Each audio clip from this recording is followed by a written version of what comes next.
To either of the constables of the town of Cheshire and the county of Berkshire, greetings. In the name of the Commonwealth of Massachusetts, you are hereby directed to notify and warn the inhabitants of said town qualified to vote in elections and in town affairs to meet in said Cheshire at Cheshire Community House Cafeteria, formerly Cheshire Elementary School, 191 Church Street, Cheshire, Mass. 01225, on Monday, June 8th, 2026 at 7 p.m.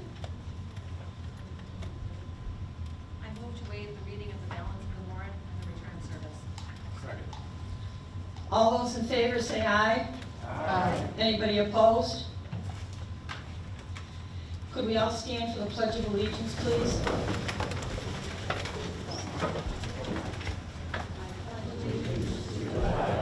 United States of America, and to the republic for which it stands, one nation, under God, indivisible, with liberty and justice for all. Thank you all for coming and exercising your free country right to vote and help manage the town's finances and government. We appreciate that. I'd like to have the chairman of the Board of Selectmen introduce the board and the people on my right.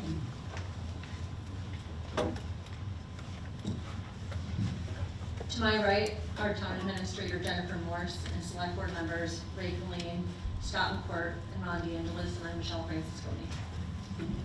And on my left is the Finance Committee.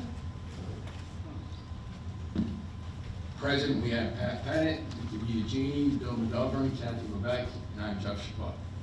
Thank you. Do I have any non-voters in the audience? 2, 3, 4, 5, 6, 7.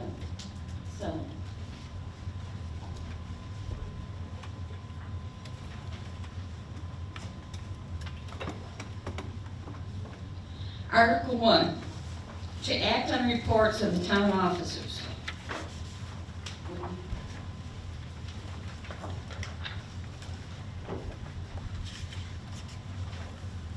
My name is Whitney Flynn, I'm the town clerk. And this year's annual town report is dedicated to the late Reverend William Bill Feary. On behalf of the Board of Selectmen and the town of Cheshire, I would like to invite Carol Francisconi and Anne Marie Feary to accept this tribute in honor of an exemplary member of our community. So if you want to come to the front. And if you just come up to the front.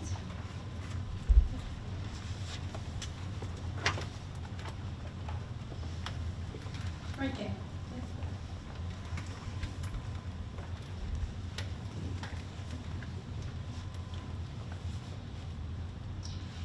Your dear loved one, Bill, left a lasting impression in each and every life that he touched, and his legacy will continue to live on in the hearts of all those lucky enough to know him. Therefore, and in his honor, these 3 flowers symbolize a beautiful grace that Bill bestowed upon so many during his time on earth. 1 flower for the faith he cherished, unfaltering and true. Another for his faithful life, known by all of you. And the 3rd one for his heart, in memory of his wonderful life and our awaited rest in God. May the light and blessings of Bill emanate evermore. Thank you.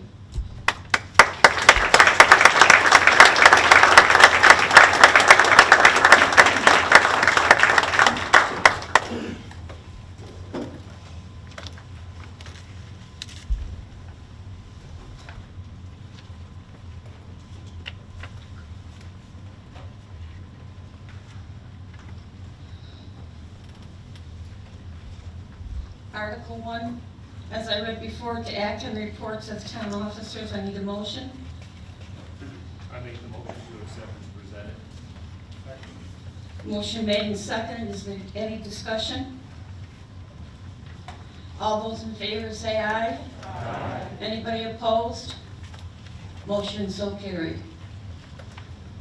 Article 2, to see if the town will vote to set the stipends and compensation for all elected officials of the town as contained in the budget articles and pursuant to Mass General Law, Chapter 41, Section 108, to be made effective as of July 1st, 2026, as contained in the budget, or take any other action in relation thereto. This article is just to set salaries, not approve them. Salaries are in the later article on the warrant. Motion? I make the motion to accept as presented. Second. Any discussion or questions? All those in favor say aye. Aye. Anybody opposed? Motion is so carried. Article 3, to see if the town will vote to authorize the Board of Selectmen to dispose of any unused town-owned equipment and/or property in accordance with the law or take any action in relation thereto. I make the motion to accept as presented. Motion made and seconded, is there any discussion?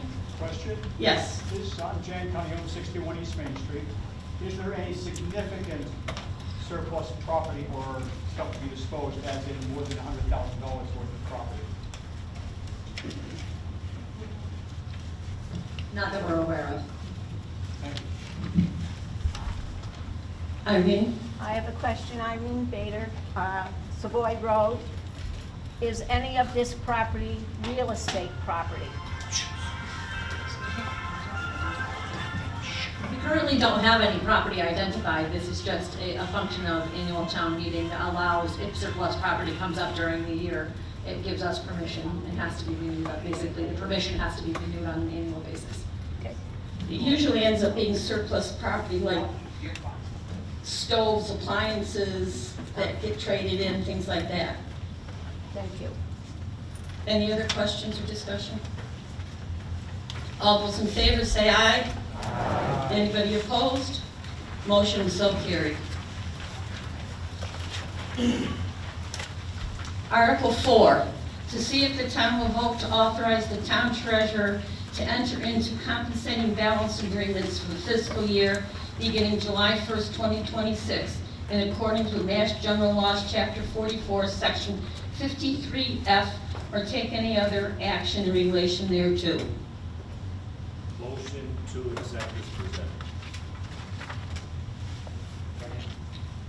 Motion made and seconded. Any discussion or questions? All those in favor say aye. Aye. Anybody opposed? Motion is so carried. Article 5, to see if the town will vote to borrow and appropriate any additional sum or sums of money which will be reimbursed by the Commonwealth under any applicable state aid highway programs for construction or improvements to town roads and bridges as requested by the Board of Selectmen, or take any action in relation thereto. Motion to accept as presented. Motion made and seconded. Any discussion? All those in favor say aye. Aye. Anybody opposed? Motion is so carried. Carol, according to this, it says a 2/3. Oh, this is 2/3 vote. I'm sorry, I missed that. So that's our cards. Our counters tonight, because our police force is kind of slim at the current moment, Betty King and Allison Warner are registrars, so they'll be doing the counting of the votes for us tonight. All right, so backing up, all those in favor, right, raise your card.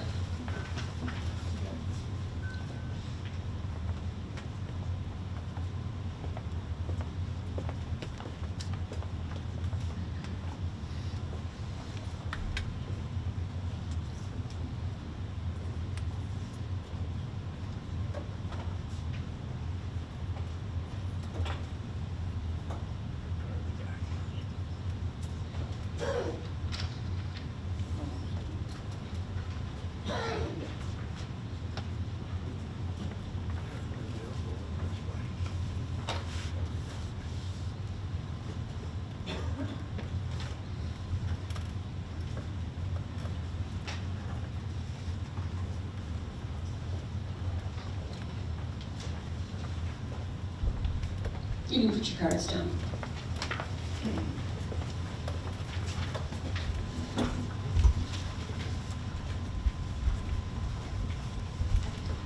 Anybody opposed? So raise your card if you are.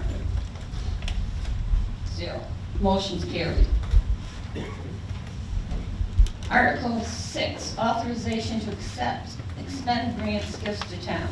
To see if the town will vote to authorize the Board of Selectmen to apply for, execute contracts, and expend grants or monies or any federal or state grants or monies received as set forth in the appropriate application or take any action in relation thereto. Motion to accept is presented. Motion made and seconded. Is there any discussion or questions? All those in favor say aye. Aye. Anybody opposed? Article 7, to see if the town will vote to raise and appropriate the sums of $20,000 to be used as a reserve fund pursuant to Mass General Laws, Chapter 40, Section 6, for the extraordinary or unforeseen expenditures for fiscal year 2027, or take any action in relation thereto. Motion to accept is presented. Motion made and seconded. Any discussion or questions? All those in favor say aye. Aye. Anybody opposed?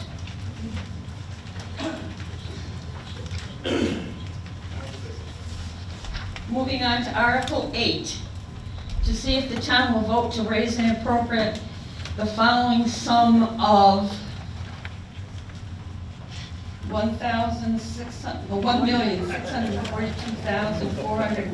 $1,642,481 for the conduct of general government, including all charges and expenses of the various town offices for fiscal year 2027, or take any action in relation thereto. Now, this is where I read line item by line item. If you have any questions, just set aside, and then we'll discuss it later on, okay?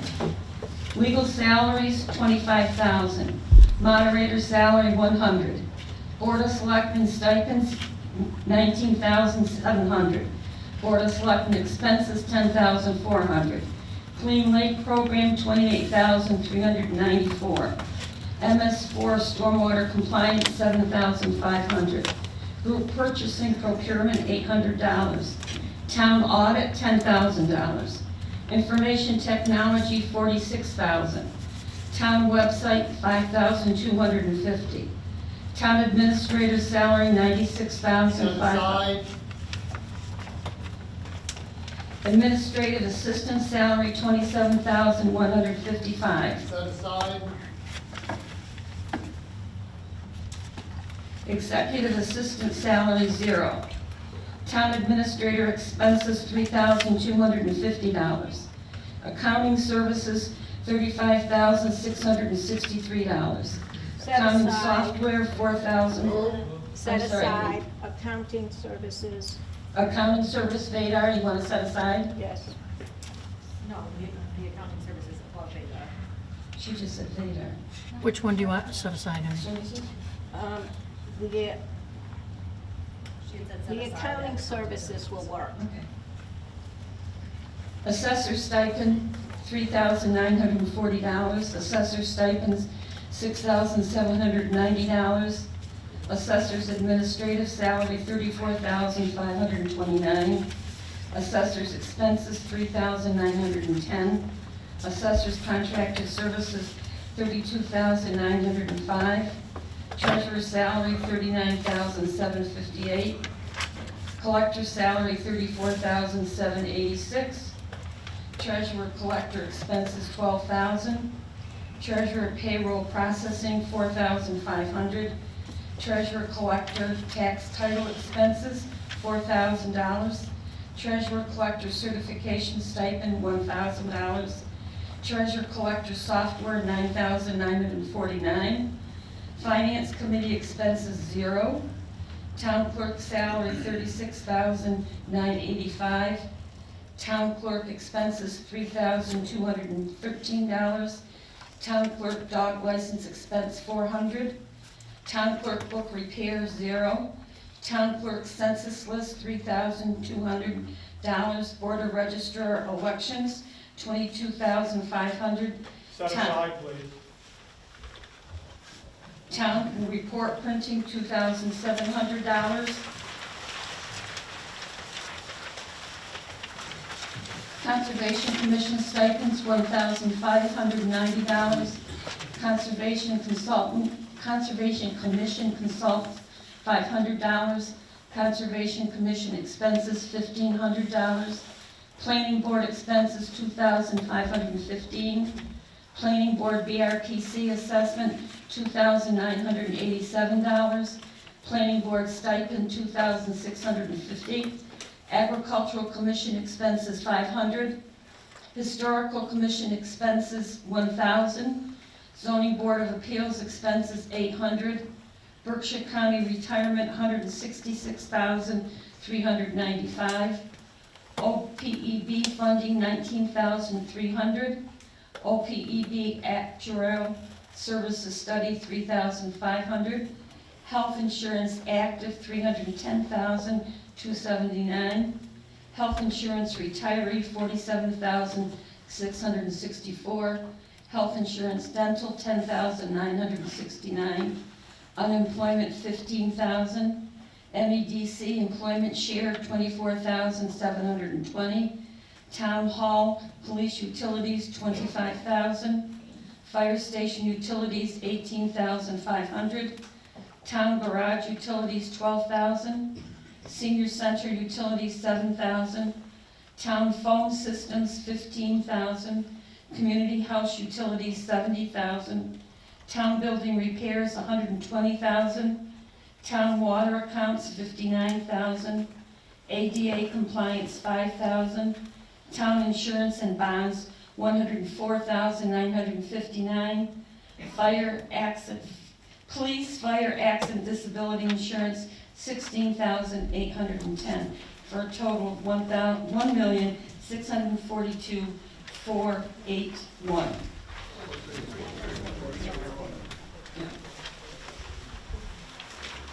Now, what we'll do first is we're going to vote to accept any of the articles that were not set aside. Motion? I'll make the motion to accept all, except those that were set aside. We have a motion and a second. All those in favor, oh, sorry, John? Carol, John Bianchi, 429 Links Road. I'm just wondering, the number on the top of the page ends in 481, and the number on the bottom of the page ends in 431. Yes, John, because I screwed that up. I got a $50 increase in my pay, and they forgot to carry it over. Sorry, I tried out. I apologize, it's my fault. All those in favor of approving the articles that were not set aside? Oh. Aye. Anybody opposed? Motion so carried. Now we'll go one by one with the set-asides. The first set-aside was the town administrator's salary, $96,500. And would you please come up to the microphone, identify yourself, and then tell us why. Hello, Gary Trudeau of Outlook Ave, Cheshire. Why are we giving out raises that are higher than the 2.5% that we can go up on taxes? Anytime we give up more than what we're taking in, I have to question that. Yeah, so in May of 2024, we did do a, we have the document right here, a classification and compensation study. And we've been working to shift and right-size all of our employees toward the values within the classification and compensation study. And the town administrator salary was one of the positions that was being grossly underpaid. And so I have different information from salary comparisons from multiple other communities, where even at the salary that she's being risen to, or the town, that position is being risen to, falls far below all of the other communities that have full-time town administrators. And so since, in 4 fiscal years of time, the town administrator has brought in $4 million, $188,591 in grant funding for the town. And, you know, that has had a massive impact in our ability to pay for projects that we wouldn't be able to pay for out of the tax income. Okay, thank you. Thank you. Are there any other questions on the town administrator's salary? So I need a motion to accept the town administrator's salary, $96,500. I make a motion that we accept the new salary, $96,500. Second. All those in favor say aye. Aye. Anybody opposed? Two oppositions. Majority rules. Motion is so carried. Administrative assistant salary. Gary, you set that aside too. And Gary Trudeau, Outlook at Cheshire. We went from 0 to 27,155. It's a current open position. We don't have anyone. We haven't had anyone for a while. Why do we need them? We actually do, We actually do have someone in that position. Aaron Paris right here is that position. So it's actually the executive assistant salary went away and we shifted back to a part-time position to reduce the budget. So the next line down where it says executive assistant salary 0, it's that position now became a part-time position. Okay, thank you. Can I just ask a question? I didn't oppose it, but because somebody else already opposed it. So Allison Warner, 136 School Street, Cheshire. If I'm understanding this right, we voted a number of years on the position, whether or not to make it full-time. And at some point in time, it was decided to go part-time. But I don't know if we got a say to go from full-time to part-time. We promoted it as we needed a full-time position, so why now all of a sudden do we need the part-time? And what is the difference in the workload to go from part-time to full-time? And what justifications for that? Thank you.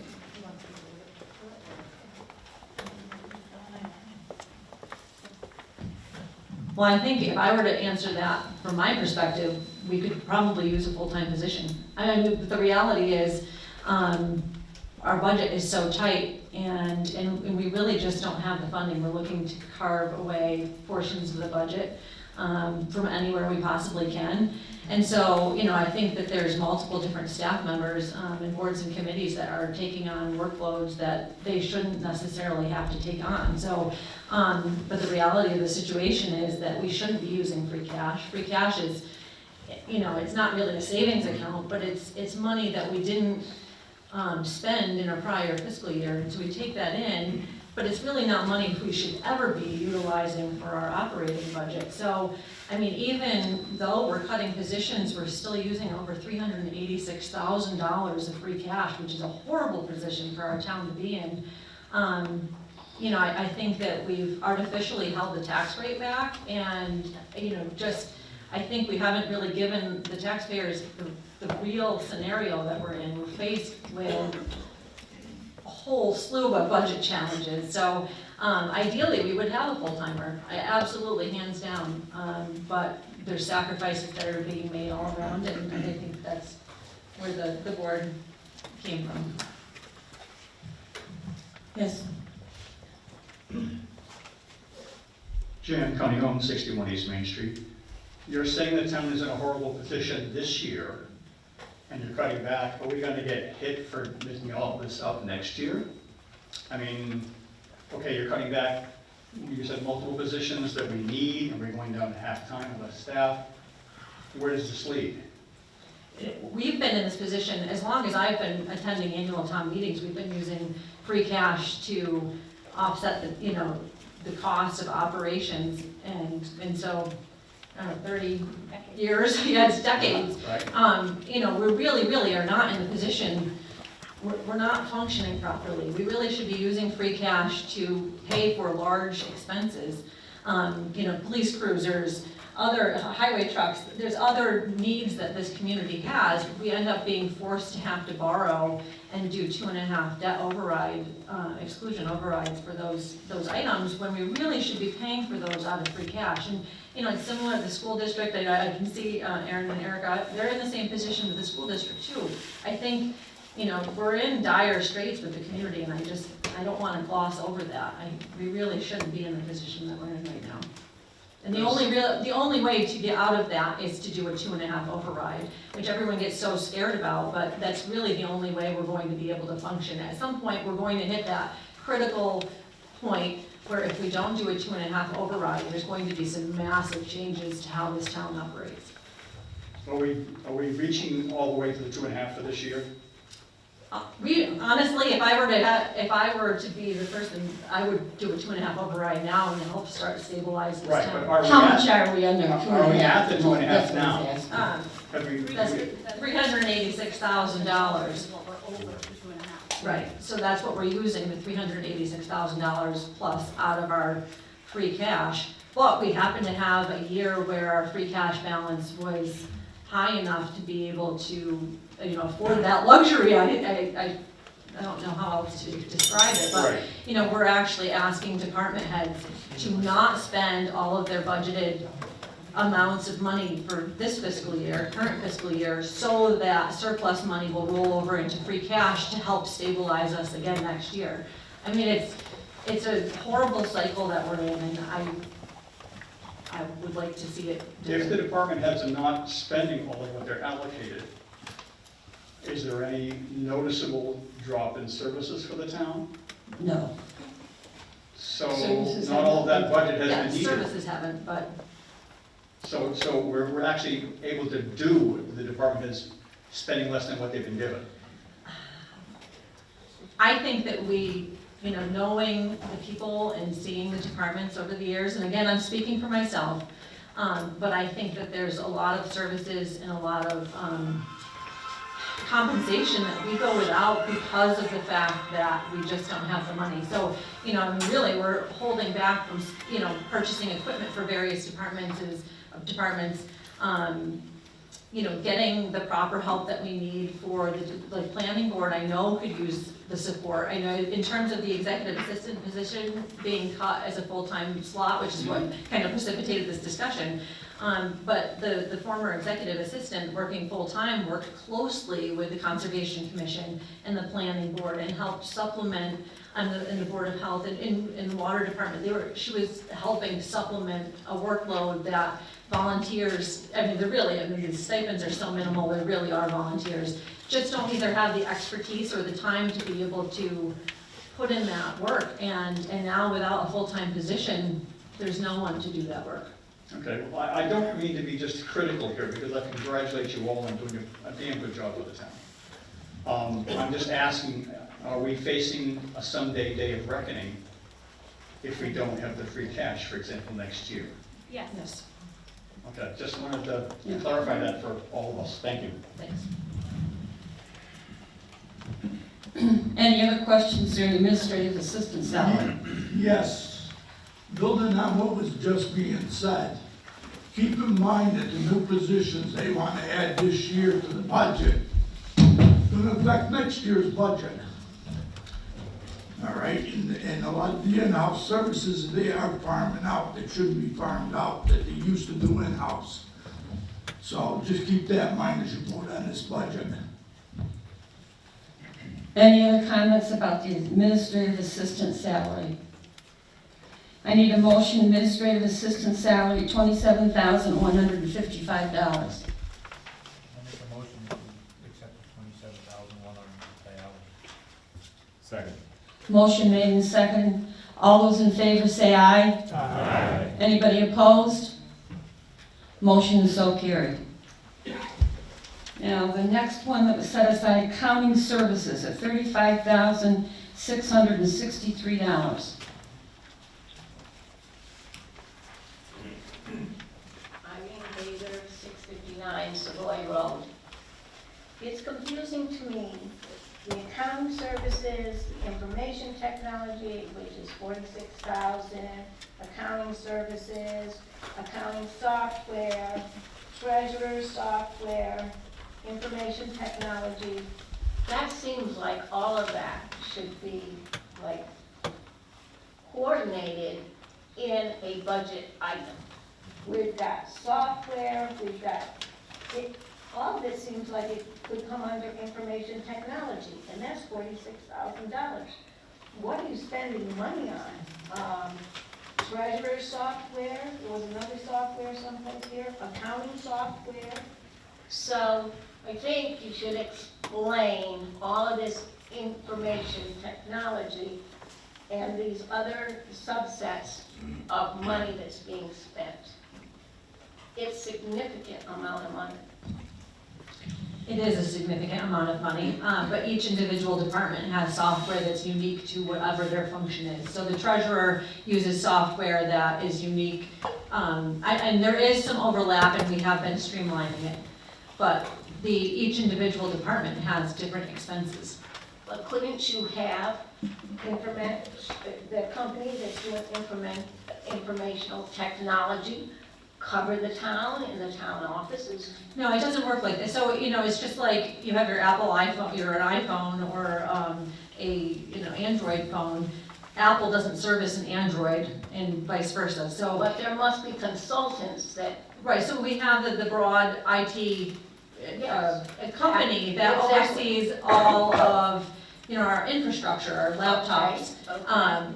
and cybersecurity, which is required in Right. order to maintain our insurance. Sure. But for transparency purposes, it's important to break down the individual expenses so Fair the enough. community can see that there's different facets to this. We're not just employing an IT company for $100,000, let's say.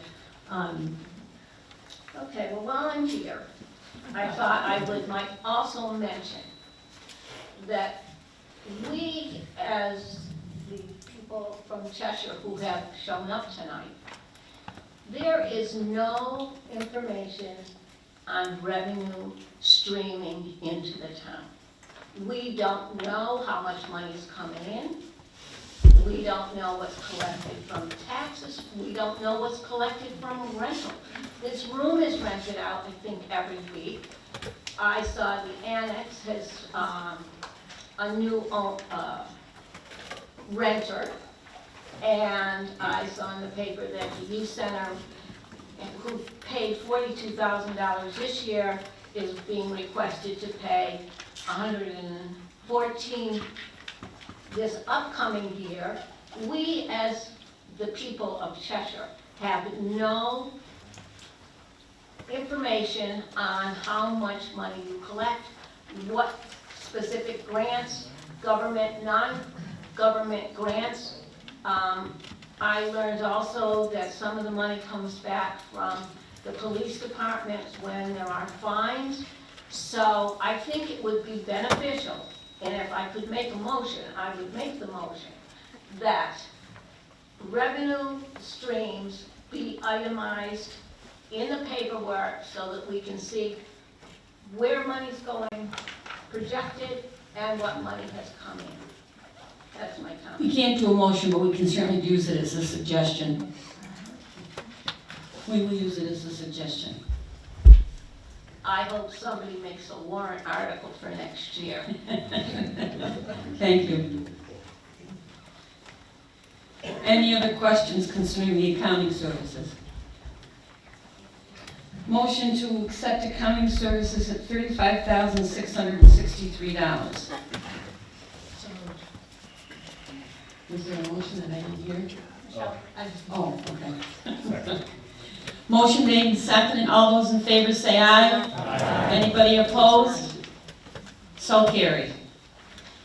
The next one that set aside Board of Registrars elections at $22,500. Jan Cunningham, 61 East Main Street.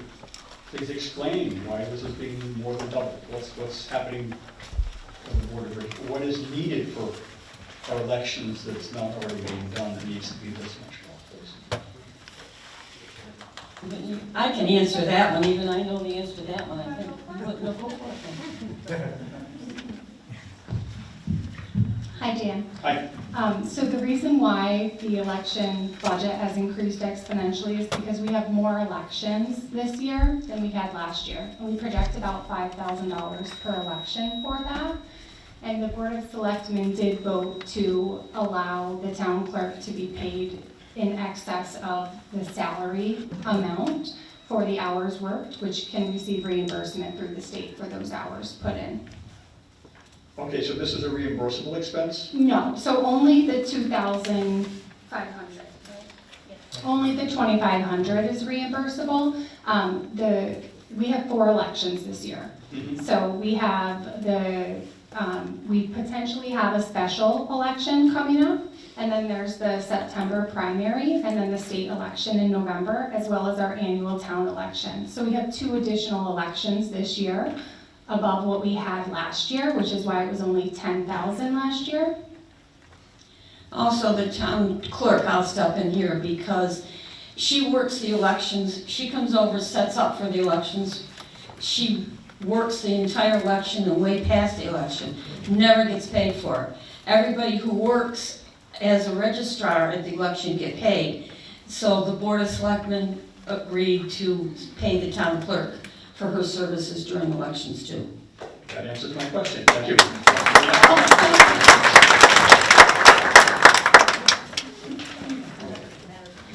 And the $2,500, just so you know, came from that book repair line item.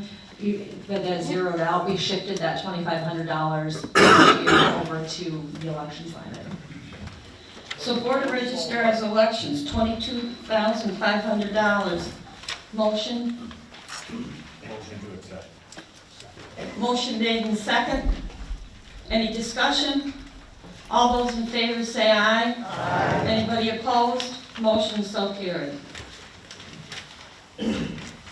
Moving on to Article 9, Hoosick Valley Regional School District. To see if the town will vote to approve the Hoosick Valley Regional School District budget for fiscal year 2027 and raise and appropriate $3,402,983 to pay its assessed share of the budget or take any action in relation thereto. I move to accept the article as presented. Second. Motion made and second. Is there any discussion? Yes, several. John? Sean Bianchi, 429 Lakeville Road. I'm just curious, I noticed that it's the first time that the Finance Committee did not recommend unanimously to accept the warrant, the article. Can I hear what the opposition might have been? Jeff?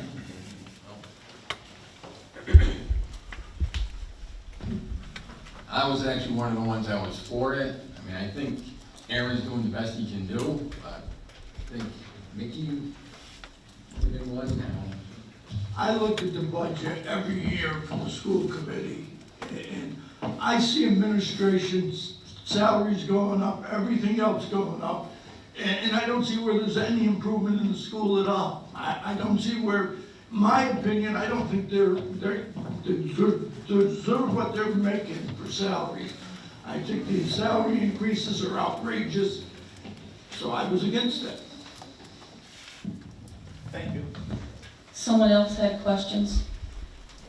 Gary? Gary Trudeau, Outlook app. I have a lot of problems with the school budget. The quality of education is absolutely terrible. It's gone downhill dramatically according to the state's own records. When I look at the quality of education, I don't know how many people would be willing to accept that let me give you some of the figures here. Right from the Department of Secondary and Elementary Education. Where is it acceptable? 8th grade math, only 13% of our kids are passing, are meeting the state requirements. 13%. Get down into some of the lower grades, 3rd grade math, 5%. But you got an education problem here. I don't mind paying for education, and I want our kids to get the best education. But the cost per student has skyrocketed in the last 5-6 years. Gone from about $14,000 per student up to 20-something thousand a student in like 4 or 5 years. That's a 33% increase in the cost of the student, cost per student, and the quality of education has dropped dramatically in the same time frame. So we have a major problem here, and we need to vote down their budget and hold them accountable for it. Last year, they created a brand-new position of an, was it last year, a brand-new assistant superintendent? A very high-paying position in the town, and the quality of education is dropping. Every single year, it drops. And it's getting worse and worse and worse, according to the state, and our costs are going up 33% in the last 5 years. It's time we start voting the budget down, their budget down, hold them accountable, hold our school committee accountable, to start holding Mr. Dean accountable for the quality of education. Thank you. Any other questions about the school budget? Irene? Well, I find it offensive that they don't even seem to stay anywhere near the 2.5. It's always, this is 6.1% over, which is doubling our budget for the town, and the townspeople are making a lot of sacrifices. And I have to say what Mr. Trudeau said, that the quality of education is going down. Now, I have no children or grandchildren in that school system, but I have had people come to me and tell me they do not want their children in that school system. They do everything they can not to put them in there. And I spoke to someone in a postgraduate class just recently, and I said, what is the problem up there with the school system? And she said, the teachers and such do not care a bit about us. And then I mentioned a teacher that I know seems to be doing a lot of good, and she did agree that he was caring about the students. So I don't know what is going on up there, but I hear a lot of things that are not positive. And also, I think personally, why should we do overrides? Why should people have cuts in their salaries in town when the school department can go 6.1%? That's all I have to say. Jason Madonna, Dean Street. Aaron, I think you know I've been one of the boisterous critical ones at times of the school, right? But I want to say this, no one teaches at St. Stan's. I've never said my kids have gone to St. Stan's. My oldest is a mechanic. But I will say, to say that the teachers don't care, I think is a really, really harsh statement to lay out there, because these teachers are out there busting their butts, doing everything they can. Demographics have changed, and that's the reality of it. The demographics of Adams have changed, the socioeconomic demographics are the biggest change. They're doing everything they can to try to educate the students at the level they need to be educated. I would challenge anyone who wants to say those teachers don't care to go spend a week teaching those kids up there and see what they're dealing with on a daily basis. And Aaron, like I said, I've been very critical, and we've had some hard conversations. That's not a fair statement, to say that teachers don't care. Everyone, you could probably pick out a teacher that you don't like or think has a bad attitude, okay, so be it. But the reality is, the demographics, the socioeconomics have changed. The parents need to take control, and the schools will do better. Just for the record, I did not say that the teachers do not care. I said a postgraduate student told me that. Bill? You're repeating the statement. Bill Craig, Fields Road. Full disclosure, I represent the town at McCann. Mr. Trudell in particular, go and look at the details. A lot of this cost is being driven by Boston and Desi. Increased reporting requirements, things that we have to do. To the other gentleman's comment about the change in our demographics, it's individual performance plans and stuff like that that require a significant increase in workload. We see it at McCann, and I know Aaron sees it at Hoosick. So it's not that they're not trying to do a good job. maybe you need to look at Boston a little bit. It's all of the mandates, unfunded mandates that they're putting down on us, and the amount of additional money they gave us this year to do all this was next to nothing. This is a failure of the state, Yes, 100%. but we're not gonna audit the legislature. I'd like to ask a question. You want to respond to that first? Well, I don't know where to start. Say you're doing the best you can. Well, I mean, I think people have to be careful in terms of what they hear versus what is happening in the schools. We've invested a lot in programming in our schools, done a lot of overhauls with curriculum, and we're starting to turn the corner in a lot of ways. The high school level, I inherited a high school that had very traditional old school courses. Over the past 7 years, well, not really, because we lost 3 to a pandemic and had to deal with that. We've implemented innovation pathways. We've gotten students that have never accessed advanced courses, get job internships, and think about their career. And we've built kind of from the top down in a way. Middle school, we have connections to those pathways with the exploratories and the work we're doing. Preschool, when I got here, we had 3 half-day preschools, and we serviced maybe 42 students. Now we have universal pre-K. It all starts there.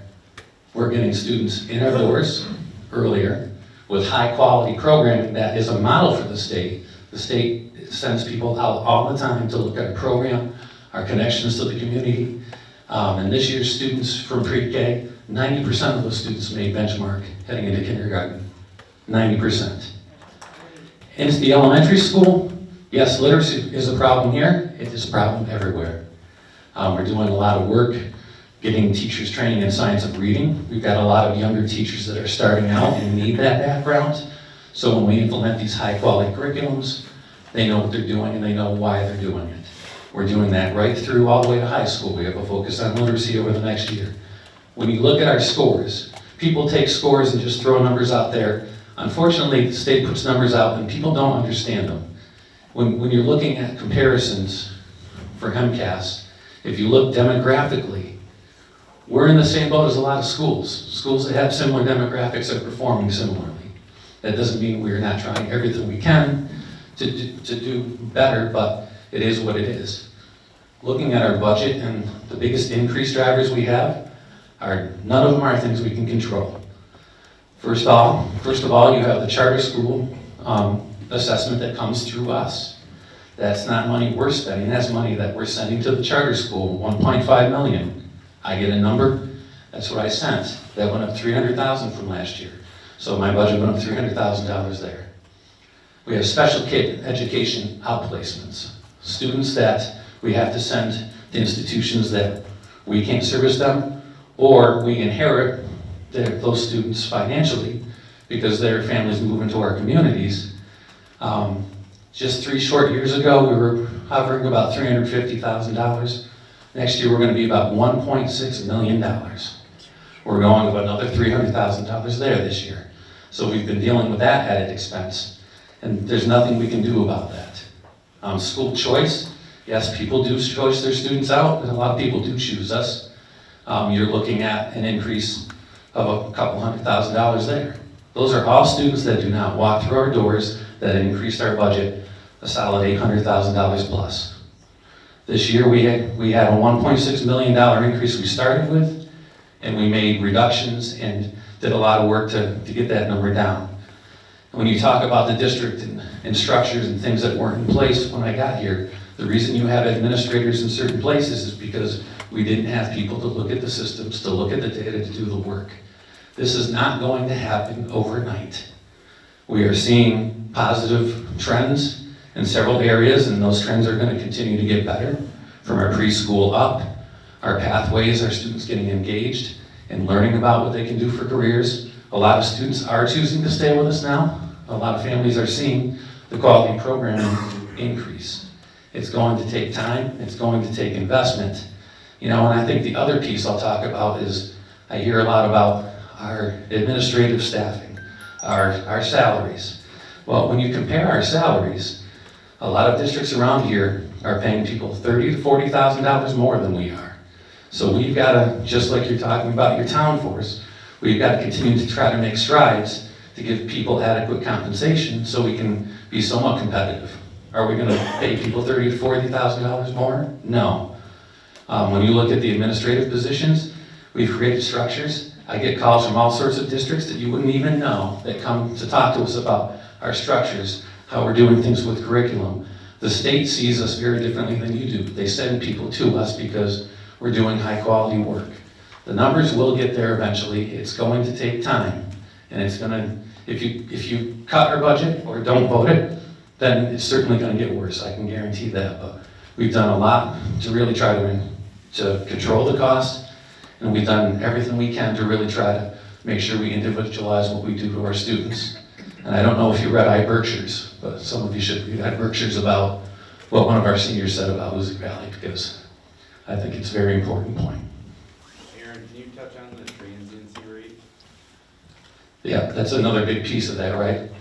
So when I was doing my presentation to the Finance Committee, I talked about the areas we're seeing growth. I talked about the data points. If you're going to judge us on MCAS, a test that everybody thinks doesn't matter anymore, then we're done. I mean, MCAS is in limbo right now. But the transiency rate was part of that discussion, and last summer we had a budget set. We go into the summer thinking we're good with staffing. We had 9 families move into the district, all with a student who required a one-to-one aid for their child as part of the mandate for their individual education plan. We had to hire 9 additional staff between the spring when everybody voted the budget and the fall when we opened the doors. And we're faced with all those types of things all the time. And part of that transiency is, we started last year with 9 students that were special education outplacements. We ended with 12 because people move in and we assume what's called financial responsibility for those students. So you have financial responsibility and programmatic responsibility. The students that walk through our doors are both. The students that are outplacements we're financially responsible for, but not programmatically responsible for. Any other questions concerning the school budget? I'm calling you like Yes. Could you just say a little bit more specifically what we mean by demographics? So demographics in particular are really, a lot of what we're dealing with are families that are low-income families, economically disadvantaged. I would say 10 to 15 short years ago, you maybe had 35% of the population was what we would consider economically disadvantaged. Now we're over 60%. And when you look at our student population, we have 2/3 of our students, 66.7%, are classified as high needs. So when you're dealing with an environment that you're trying to meet the needs of students, and two out of every 3 students are classified as high needs, that leads to more expense, more specialized instruction, and ultimately more of a budget. Yes. Oh, sorry, Jan. Old habit. I'm gonna slap your hand next time. Sort of 2 questions in one. Is there any outreach or any type of program to try to engage parents to support the educational process? A lot of times, a lot of parents say, well, go up to the school, they do nothing, and the kids come in completely unoriented toward education. In fact, some families don't even support education. You gotta do it. But is there any outreach towards students, parents, families? I mean, that's what we're trying to do all the time, engage families in productive ways, right? So I mean, that's why at each school we have a team of students, because they're dealing with a lot of these concerns and issues and reaching out. But it's also why we've gone to the model of having special education coordinators instead of having the teachers do a lot of that outreach. We have coordinators that are touching base, trying to get families connected with services, school adjustment counselors as well. We do a lot of communication with Northern Berkshire Community Coalition and a number of outside services that we try to get families connected with. So, you know, it's not the old days of the kids come in and they listen, or the family supports you. Now we're supporting the family and the kid coming in the door. So the work is significantly different than it once was. Any other Part two of the question. Okay. Have you banned cell phones from students in the schools? Yes. Thank you. Any other questions? Allison? Aaron, is there anybody in the administration looking for finances from the state for reimbursements? I know Yeah, I hear. I did quite a presentation the past couple of years, actually. Our assistant superintendent has, gotten us well over $2 million in just a short couple of years to overhaul our programming, get teacher training, and things like that. If you notice, our pre-K programming, we get $1 million per year. Our associate director of student services has gotten grants in that, our title grants. I would say in a few short years, she's pulled probably about $5 million or so into the district. So these positions are paying for themselves in a lot of ways as well. Because with the number being 66% of need, there should be that much more need, and I know Worcester's getting a ton of money poured into there through Maura Healy, so sometimes you have to reach out a little bit further. Yeah, than that's that why we state need those level. positions to do that. More voters in that area. Oh, Any other absolutely. questions? Of course there is. Yes, sir. I just had a comment. Danny Barnes from Curtis Hill. I know with the school districts, they're trying to be more competitive. We're trying to keep the kids within our area, or Adams and Cheshire. Just to let everybody know, like numbers wise, it is working. There was 20 more seniors that graduated this year over last year. So I mean, that I think shows that what is trying to be accomplished is working to some extent. Thank you. All right, I'm going to call for vote on the school budget then. Hoosick Valley Regional School District, $3,402,983. All those in favor say aye. Aye. Those opposed? Majority rules. Motion is so carried. Article 10, Northern Berkshire Vocational Regional School District. To see if the town will vote to approve the Northern Berkshire Vocational Regional School District budget for fiscal year 2027 and raise and appropriate $595,431 to pay its assessed share of the budget or take any action in relation thereto. Motion? Motion to accept is presented. Motion made and second. Is there any discussion or questions on this? Yes, Irene. I have a question. On article number 23, there's a new amount for windows and roof for McCann School. Irene, can you come up and use the microphone, please? Sure.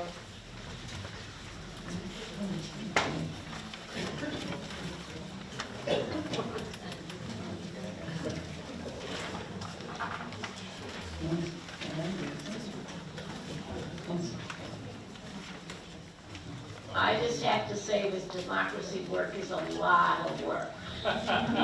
So, on Article 23, there's another item for McCann School for windows and roof. Just wonder why it isn't incorporated in their budget item or a line item underneath, so that this would be one article. Because it's not part of their operating budget.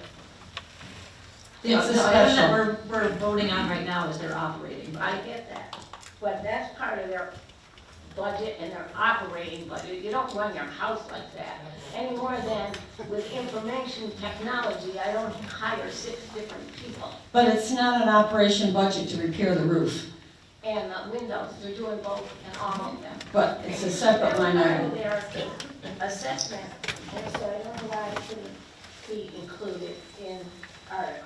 Because it's an operating budget, that's why. Any other questions concerning the Northern Berkshire Vocational Regional School District budget? All those in favor say aye. Aye. Anybody opposed? We have a There's a motion. motion in a second. Yeah. Motion is so carried. Building departments, see if the town will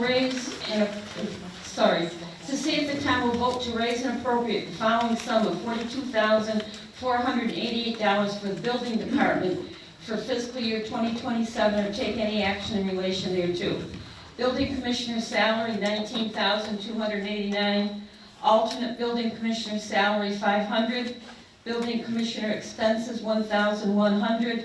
Online permitting system, $5,400. Gas plumbing inspector salary, $6,323. Gas plumbing inspector assistant salary, $549. Gas plumbing expenses, $500. Wire inspector salary, $7,348. Wire inspector assistant salary, $579. Wiring inspector expenses, $900. Motion? Second.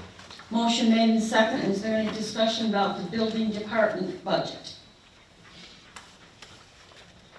All those in favor say aye. Aye. Anybody opposed? Motion is so carried. Article 12, Police Department. Carol, if we have questions on any of the line items, do we ask for a set aside or just a? Yes, you can ask for a set aside when I read them. Article 12, Police Department. To see if the town will vote to raise and appropriate the following sum of $403,000 for Police Department for fiscal year 2027 or take any action in relation thereto. Police Chief salary, $110,000. Police full-time officer wages, $190,506. Set aside, please. Police full-time officer differential pay, $17,765. Police department part-time officers, $21,829. Police department expenses, $18,000. Police department equipment, $20,400. Police department auto expenses, $8,000. Police department officer overtime holiday pay, $12,500. Animal control contracted services, $3,000. Animal control expenses, $1,000. And we'll vote on the ones, the first two were set aside. We'll vote on all those that were not set aside. Can I have a motion to accept? 1, 2, 3, 4, 5, 6, 7, 8. 8 of Motion the to articles. accept all items not set aside. Okay. Motion made and second to approve any article not set aside. All those in favor say aye. Aye. Anybody opposed? Okay, the first one's police chief salary, $110,000. I know we're trying to attract quality personnel. We're exceeding some of the neighboring towns in offering $110,000. It seems to me that this 26% increase, proposed increase, is excessive. I would offer an amendment to bring it down to $100,000. So we had originally put it in the budget for $100,000, and we have to, by state law now, include a salary range. And the recommendation from the consultants, and just in speaking with other area police chiefs and former police chiefs, was to increase that range up to $110,000 based on, it gives us some flexibility in terms of hiring, especially if they're coming from a department where there's officers, regular officers on the street just doing patrol that are making $100,000 right now in neighboring communities. But it doesn't mean they may not be hired. They might not, no, but the salary, there's a range of $95,000 to $110,000. Yeah, I think the chief in North Adams is making a lot less than any of that, for example. I would still publicly argue, and I've said this in another meeting, but I would not compare us against North Adams. They're notoriously underpaid for that police department, and it's well known within law enforcement that it's. Well, what I was doing, I was comparing this with Lanesboro, which is our closest town and our closest approximation in terms of population. And the 110 is, well, the 100 is closer to where they're going in Lanesboro, for example. The chief in Lanesboro is getting ready to sign a new contract, or it's already been signed, that goes into effect in beginning of July. That will probably be. Sorry, we can't hear over here. The chief in Lanesboro has already signed a contract that goes into effect July 1st, that will probably be equal to or greater than what Van is questioning right now. Okay. As far as a comparison goes. But anybody else on that item, or I'll just go to the next one, which. No, their administrative police chief would like to think. Okay, so, let me back up to where this all started. When I took over in early November. The first thing we did was, what are we gonna do to replace the police chief that we lost? So, Waynesboro's police chief stepped up. He offered me his services. Anytime I wanted to call him, I could call him. And we sat down and we actually came up with a proposal to merge with Lanesboro. At that time, he said he could probably do it for my budget, plus maybe 150,000, which would put me up to like maybe roughly 450,000. At that time, it sounded pretty good. You're gonna get 8 full-time officers immediately, and you're gonna get round-the-clock coverage. So it sounds pretty good at that time. Fast forward, our Board of Selectmen sat down with their Board of Selectmen, myself, Chief Dirksen. We talked about it. Chief Dirksen submitted a budget for $1.5 million for his department, including Cheshire. He wanted Cheshire to pay $750,000. I told him right at the meeting, you can ask the Board of Selectmen. I said, right at the meeting, I said, our taxpayers aren't gonna go for that. There's just no way they're gonna fund $750,000. So I came back, I did a study. I was probably the first one to turn in a budget, because I told them it's gonna jump to about 400,000.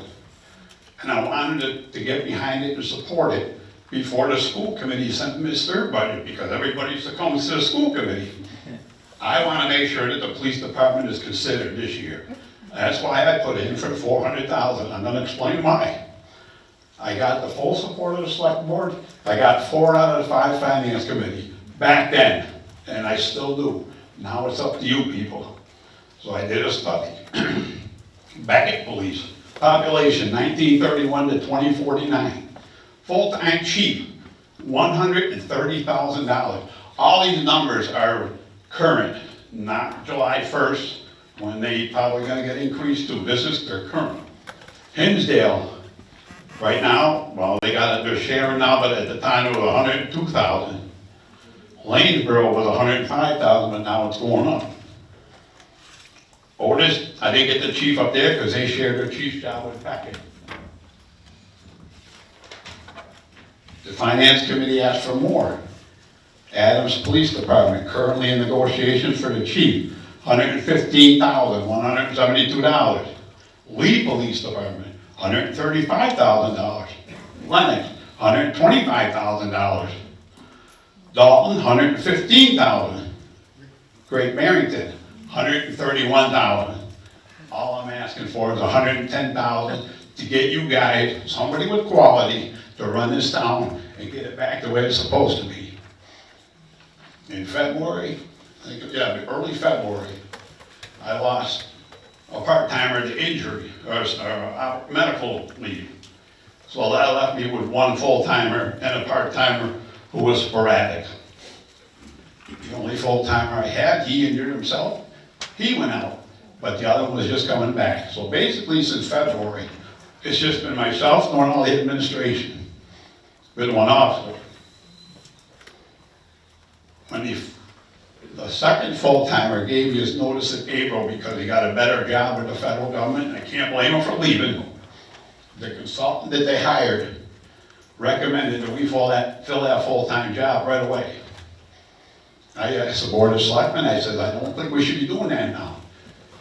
Go through the process to hire a full-time chief, get somebody in here that knows what they're doing, with the training and the knowledge, with some administrative background.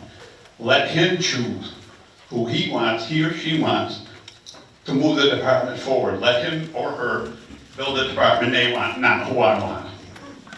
The reason I'm asking for a second, or would be a third full-timer, is because the day the part-timers are gone.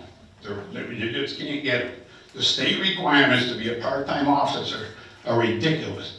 They basically have to take 3 weeks out of their full-time job to commit to all the training that's required to become a part-time officer and to maintain that training. You can't get them anymore. If you do, you're lucky.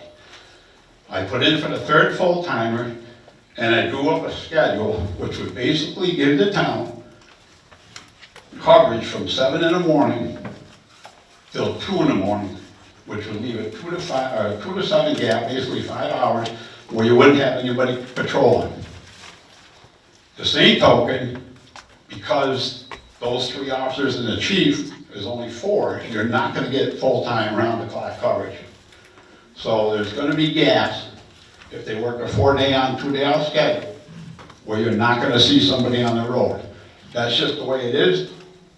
If you wanna fund a full-time department, I'm gonna need another 2 officers and probably another $150,000, $160,000. I'm not asking for that. I'm just simply asking for $400,000 to move the town forward, with the department forward, and get quality help. Timmy, can I just ask one question? What's the differential pay for the full-time officer? The what? Differential. Differential is shift.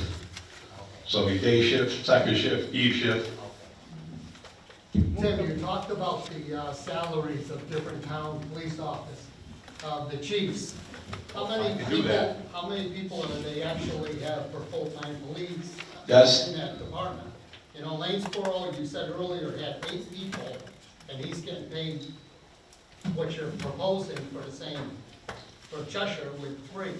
The proposal for the day shift officer right now is still low compared to the other towns. You want me to read the other towns' officers? No, but how many officers is the chief administrating over compared to Cheshire? If Cheshire's gonna be up to 3 people, but you said Lanesboro's getting paid about the same as you're requesting. And they have 8 officers that he's taking care of. So I'm confused with what your question is, because you still got an officer in Cheshire, you got an officer in Lanesboro, regardless of what they're making. Tim, he's asking, how is it that the Cheshire Police Chief should make the same as the Lanesboro, since the Cheshire Chief isn't gonna be managing as many officers as the Lanesboro Police Chief manages? So the Lanesboro Police Chief is gonna manage 8 officers and then 8 full-timers. He's comparing that to the Cheshire Police Chief only having 3 full-timers. I believe, Gary, right? That's what you're asking. Yeah, well, also with the other towns, Dalton and all these other towns you were mentioning their salaries. They have a lot more officers than we have. Yeah. And plus, we have a 3 full-time police force right in our own town. It doesn't work Are you talking about the state police? Yes. Okay, let's squelch that right now. When this first happened in February, where I was limited on who I had to cover the schedule, I approached the lieutenant up there, and I told him our situation. He told us he would help us as much as they could, and they did, and I thank him for that. Same with the Lanesboro PD. The chief Dirksen down there said I can call him anytime I want. I happen to rely on some of their officers quite a bit too, and that worked out for us. The state police are good to have in town, it's great, but they're not gonna be here all the time.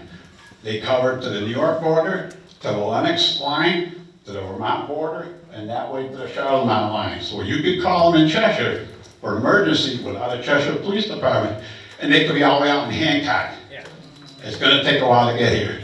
I think it's great to have them for backup, but please, please get it out of your head that they're gonna be in Cheshire for you, because it's not gonna happen. Well, I saw what They'll happened. tell you the same thing. I saw what happened in Clarksburg when the chief retired. And I see the state police up there constantly. They're not up there constantly. In fact, I just talked to a North Adams officer today, and the North Adams Police Department are responding to more calls up there for the state police, because the state police cannot be available to get up there. No call says, hey, can you go up there and take care of the situation until we get there? The state police at best, I've had this conversation actually, Gary, with you, one of the last town meetings, and it's the exact same argument they always have, so I'll have the exact same argument back. The state police have 1 guy in the desk, and at best, you're gonna have 3 guys on the road. Normally, it's only 2, covering from the borders that he just mentioned.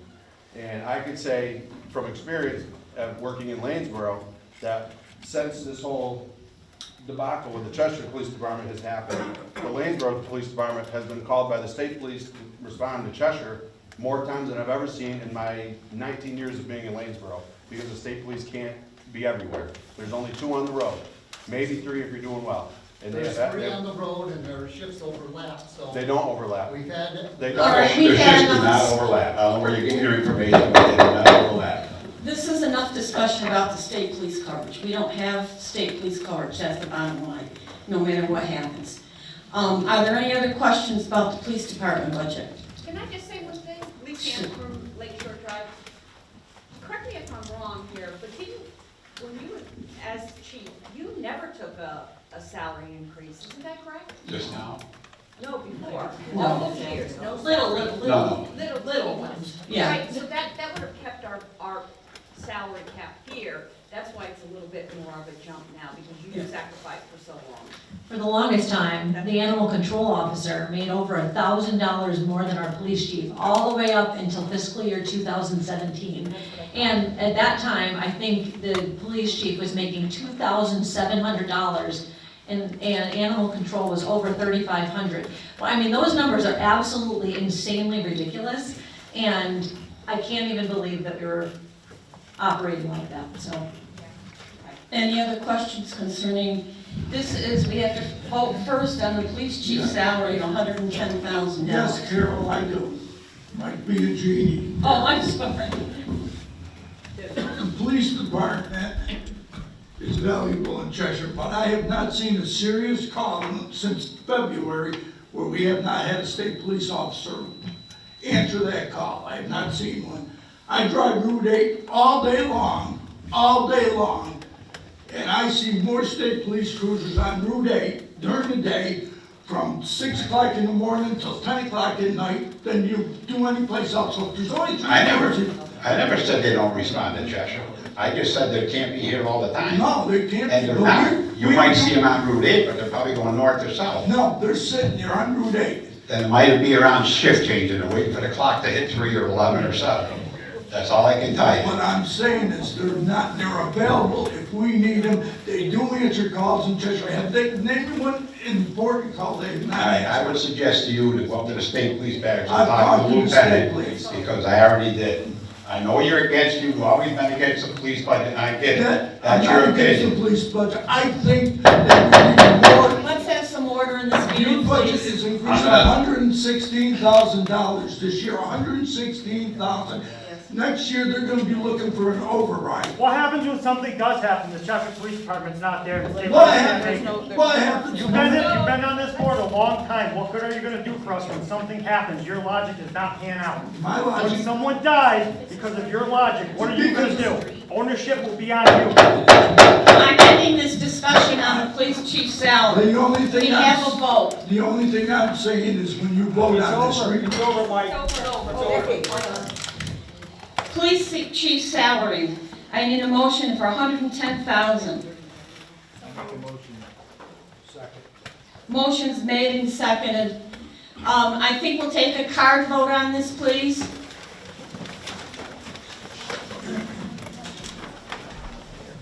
Ray makes a motion. Bond motion, Scott.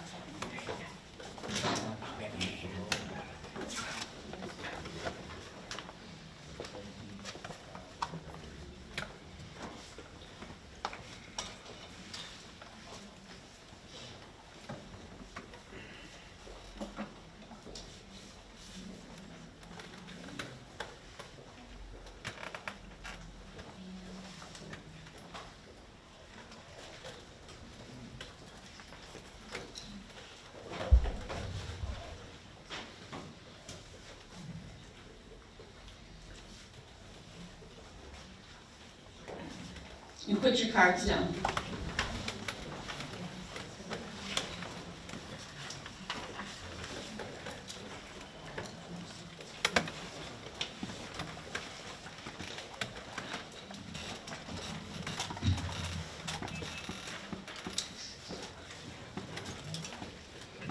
All those opposed to the police budget, please raise your cards. 1, 2, 3, 4, 5.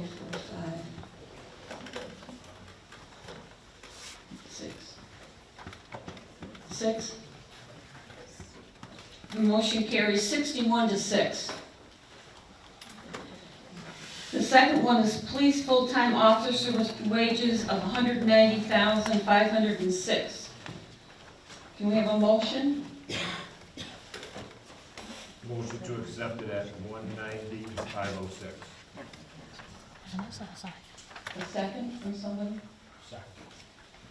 Motion made and seconded. Is there any discussion? Yes. Yes, Tim, could you explain the rationale for the increase? It's a 66% increase. That's the new full-time. Okay, we were going from 2 to 3?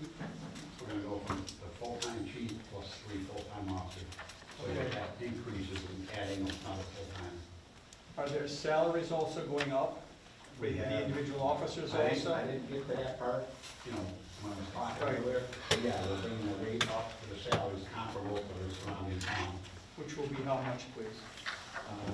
The lowest one would be, hold on, we got a 73,000, no, 63,000 will be the low rate, and then the shift differential will go from there. So if you take that 190 divided by 3, 63,502. get that? So right now, we're averaging, we got 2 officers now, and they're averaging around 55,000, 114. And we're going 3 officers at a total of 190. Any other discussion on the police full-time officers' wages? Gary. I've watched the police budget in the last 10 years or so go completely crazy. You know, I understand it has to go up and stuff, but even in the last 5 years, 2021, we had a $107,000 budget. And I went back and looked at the town reports. This year, we're pushing over 400,000. You know, and we just listened to Michelle earlier in the evening say this town is in for some real financial problems. Why are we really expanding this budget? This having a 33% growth, it comes out to about a 33% increase in their budget this year alone. It's public safety. Public safety is not where you should be pinching pennies. We don't have the money. If you don't have the money, we just don't. I thought I explained that the last time I stood up here, but I'll do it again. That increase is for the 3rd full-time officer. It's also bringing the full-time officer that we have and the current one that we have to replace up to a respectable income based on the salaries of surrounding communities. And if you want the study, I'll give you the copy. We are considerably underpaid compared to other departments around us. That's all I'm trying to do is get them to where they're supposed to be, and you'll keep them. Why would they stay here if they go someplace else? You look in the paper, how many departments are looking for full-time officers? They'll take them lateral moves. Look at how many towns are looking for police chiefs. All I want to do is fund the Cheshire Police Department to get it back to where it was and maintain it and sustain the help that we need here. This town is in financial trouble. What do you want me to do, Gary? Michelle Shut the police department down? With all this personnel that we keep putting on, we're burying this town All right. more and more. So I'm going to speak to that just quickly because you're referencing my name. I did say that, and this is part of one of the right sizing initiatives that we're taking, is that I just referenced back in 2017, the police chief's salary was $2,700, I think is what. So I would welcome anybody here to put on a gun and a badge and go out in the way this world is right now and fight against the public perception. I mean, people hate you. And so, not everybody, but there's a lot of people who do, and the dangers are so very real. And the fact that we were paying, the fact that Tim worked all those years as the police chief, being compensated the way he was absolutely unacceptable. And we're finally right-sizing it. But the other issue in terms of the cost of the full-time officers, if we hire them at a lower rate, so they could easily slide into the position, so you would get somebody who's fresh out of college, maybe interested in going into law enforcement, we foot the bill for sending them to the full-time academy, and then after they go through the full-time academy, they're really desirable for a position in another community that's paying $10, $15, $20, $30,000 more a year than what we're paying. So we foot the bill for full-time academy, we hired them, we got them in the door, and they slide right out of our department and into somebody else's position, not being trained by the other communities. So we're trying to bring them in, train them, get them to stay. To speak, and then John for yourself, to speak to that point, when you get new guys coming in, and the town puts them through, and then they stay for a year or two, and then they're off, they're shipping off to a better department that pays better. Cheshire, I started in Cheshire 20-plus years ago. I think I was making $18 an hour or something at the time. And within a couple of years, it was the same thing. I left and I went to Lanesboro, and I've been there ever since. And from the outside looking in, Cheshire has ever since then been like a stepping stone department, where somebody comes in, they stay for a year or two, and then they take off to somewhere else because it's paying better. And what you get with that is you get a constant revolving door of inexperience. You know, you want to have well-trained, well-paid officers that care about the community, that are committed and spending their time here and making their career here, rather than use it as a stepping stone and let the next new inexperienced guy with next to no experience, next to no time in the job come in. You want people to stay here, be committed to the town, and hopefully, spend their whole career here.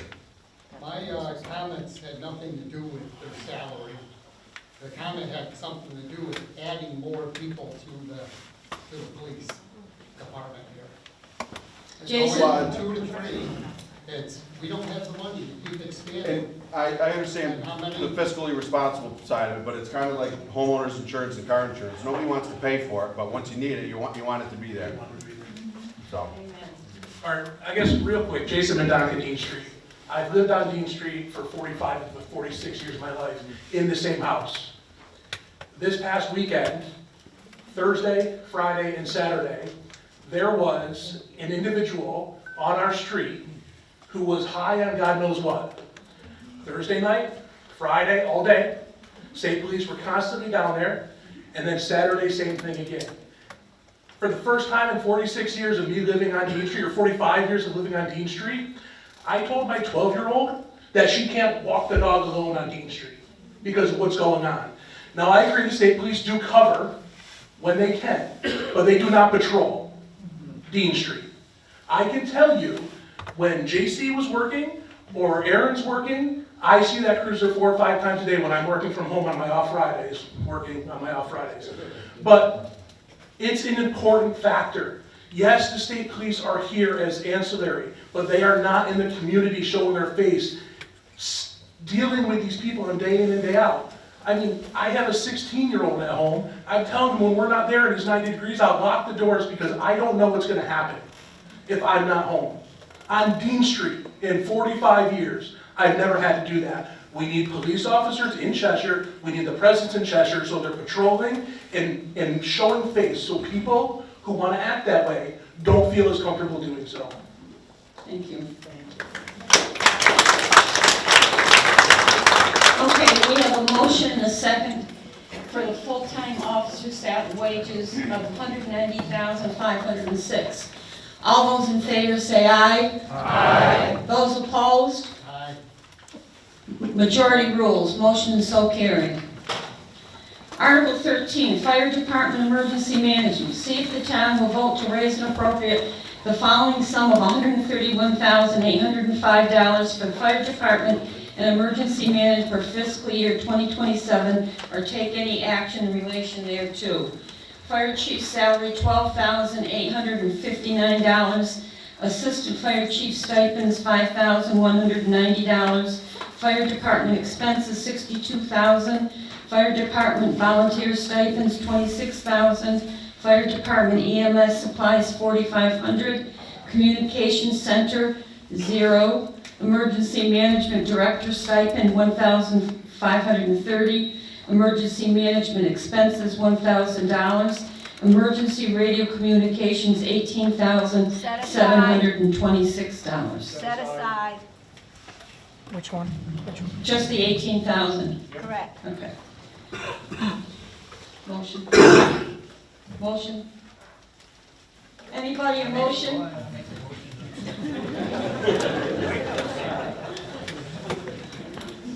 Motion made and seconded to emergency radio communication. All the articles except for the emergency radio communications. We'll vote on that separately. So we're voting on all the other ones except that. Is there any discussion about the other ones? If not, all those in favor say aye. Aye. Those opposed? Motion is so carried. Now, somebody had a question on emergency radio communications. Yeah, I see Article 14 is the same number. Could somebody explain what the deal is with the emergency radio communications? The fire chief will. What is it? What's being shifted around, please?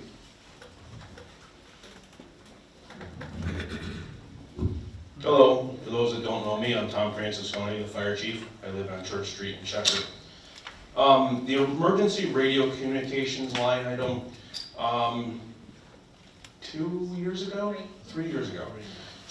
ago, the federal government came out with an unfunded mandate that effective on a future date, they didn't tell us when, they just said effective on a future date, every radio communication for police and fire has to be what they call 800 megahertz.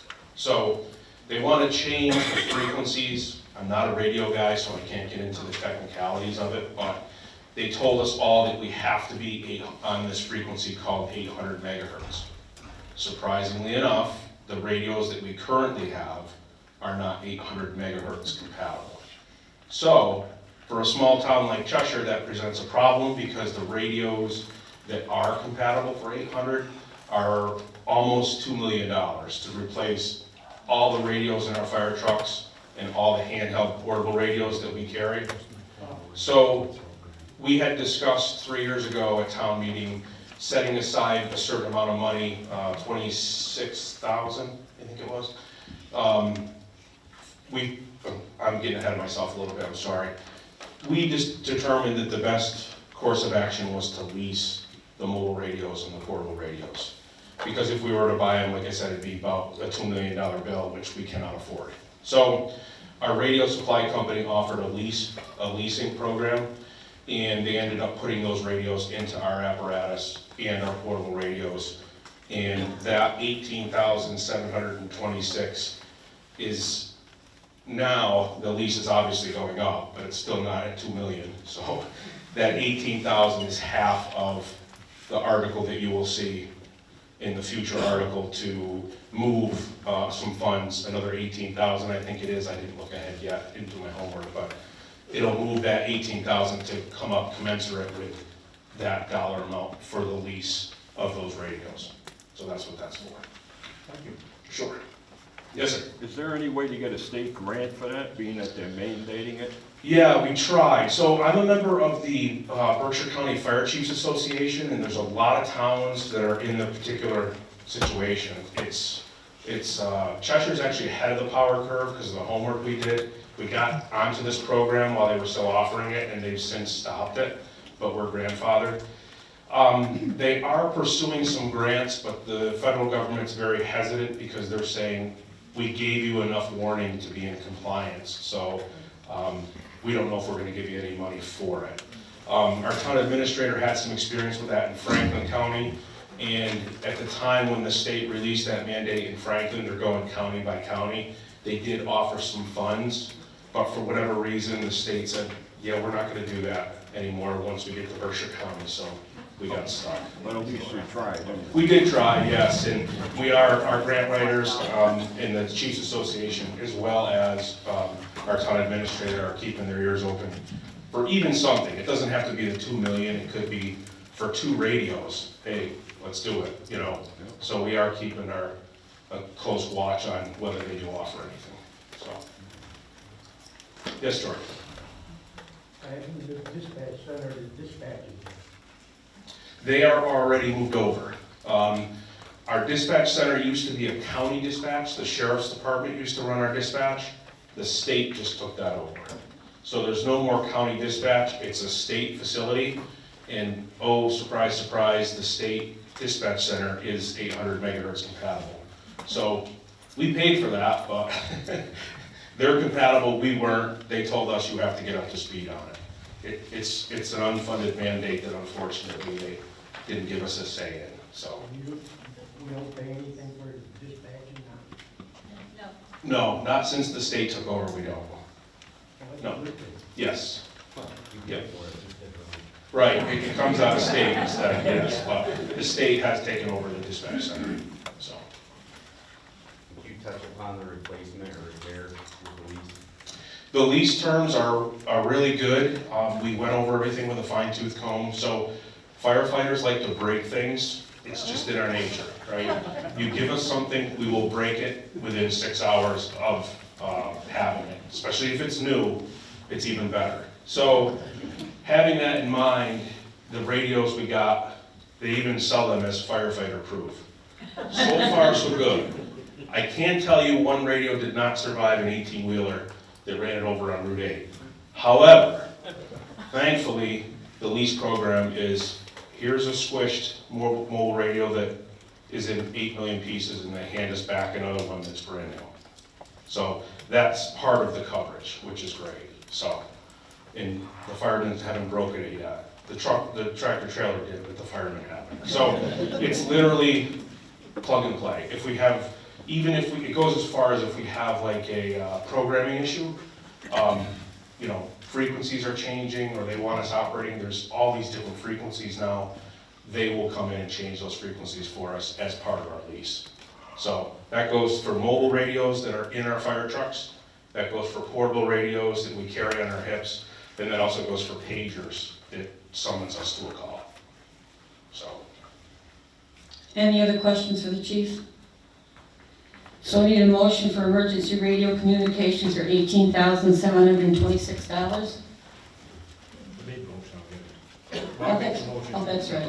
18,726. 6 in the discussion. All right, so we need a vote. Motion and discussion and everything else. So all those in favor say aye. Aye. Anybody opposed?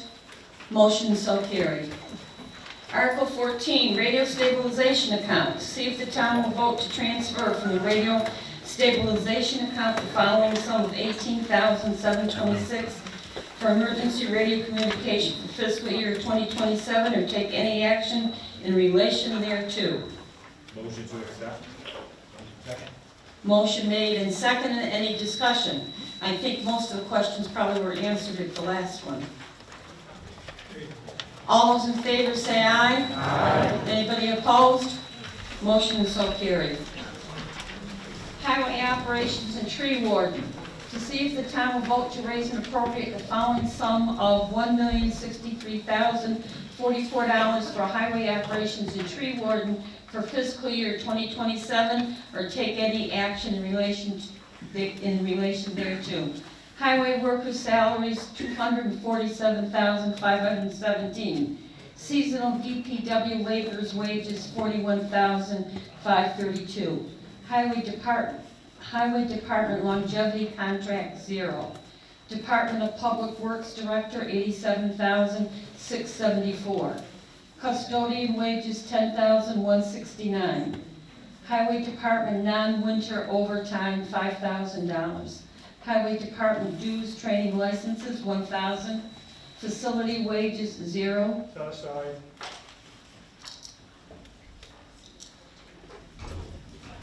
DPW laborer part-time, $26,760. Set aside. Road machinery, tools, gas, $126,000. Street light, $75,000. Highway Department repair, maintenance, roads, $194,500. Highway equipment rental, $5,000. Snow and ice, $170,000. Highway Department engineering, $35,000. Tree warden, tree removal, $30,000. Tree warden, tree replacement, $1,000. Cemetery commission stipends, $2,769. Cemetery commission expenses, $4,114. Set aside. Just the expenses? Yeah. Can we have a motion to approve those? Motion to accept all, except those set aside.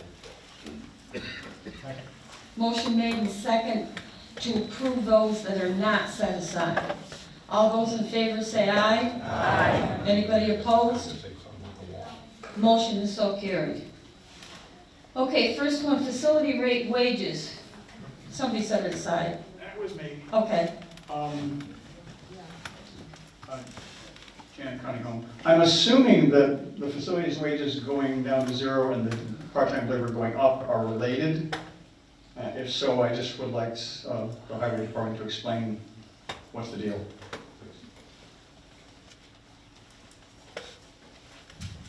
Someone from the highway department?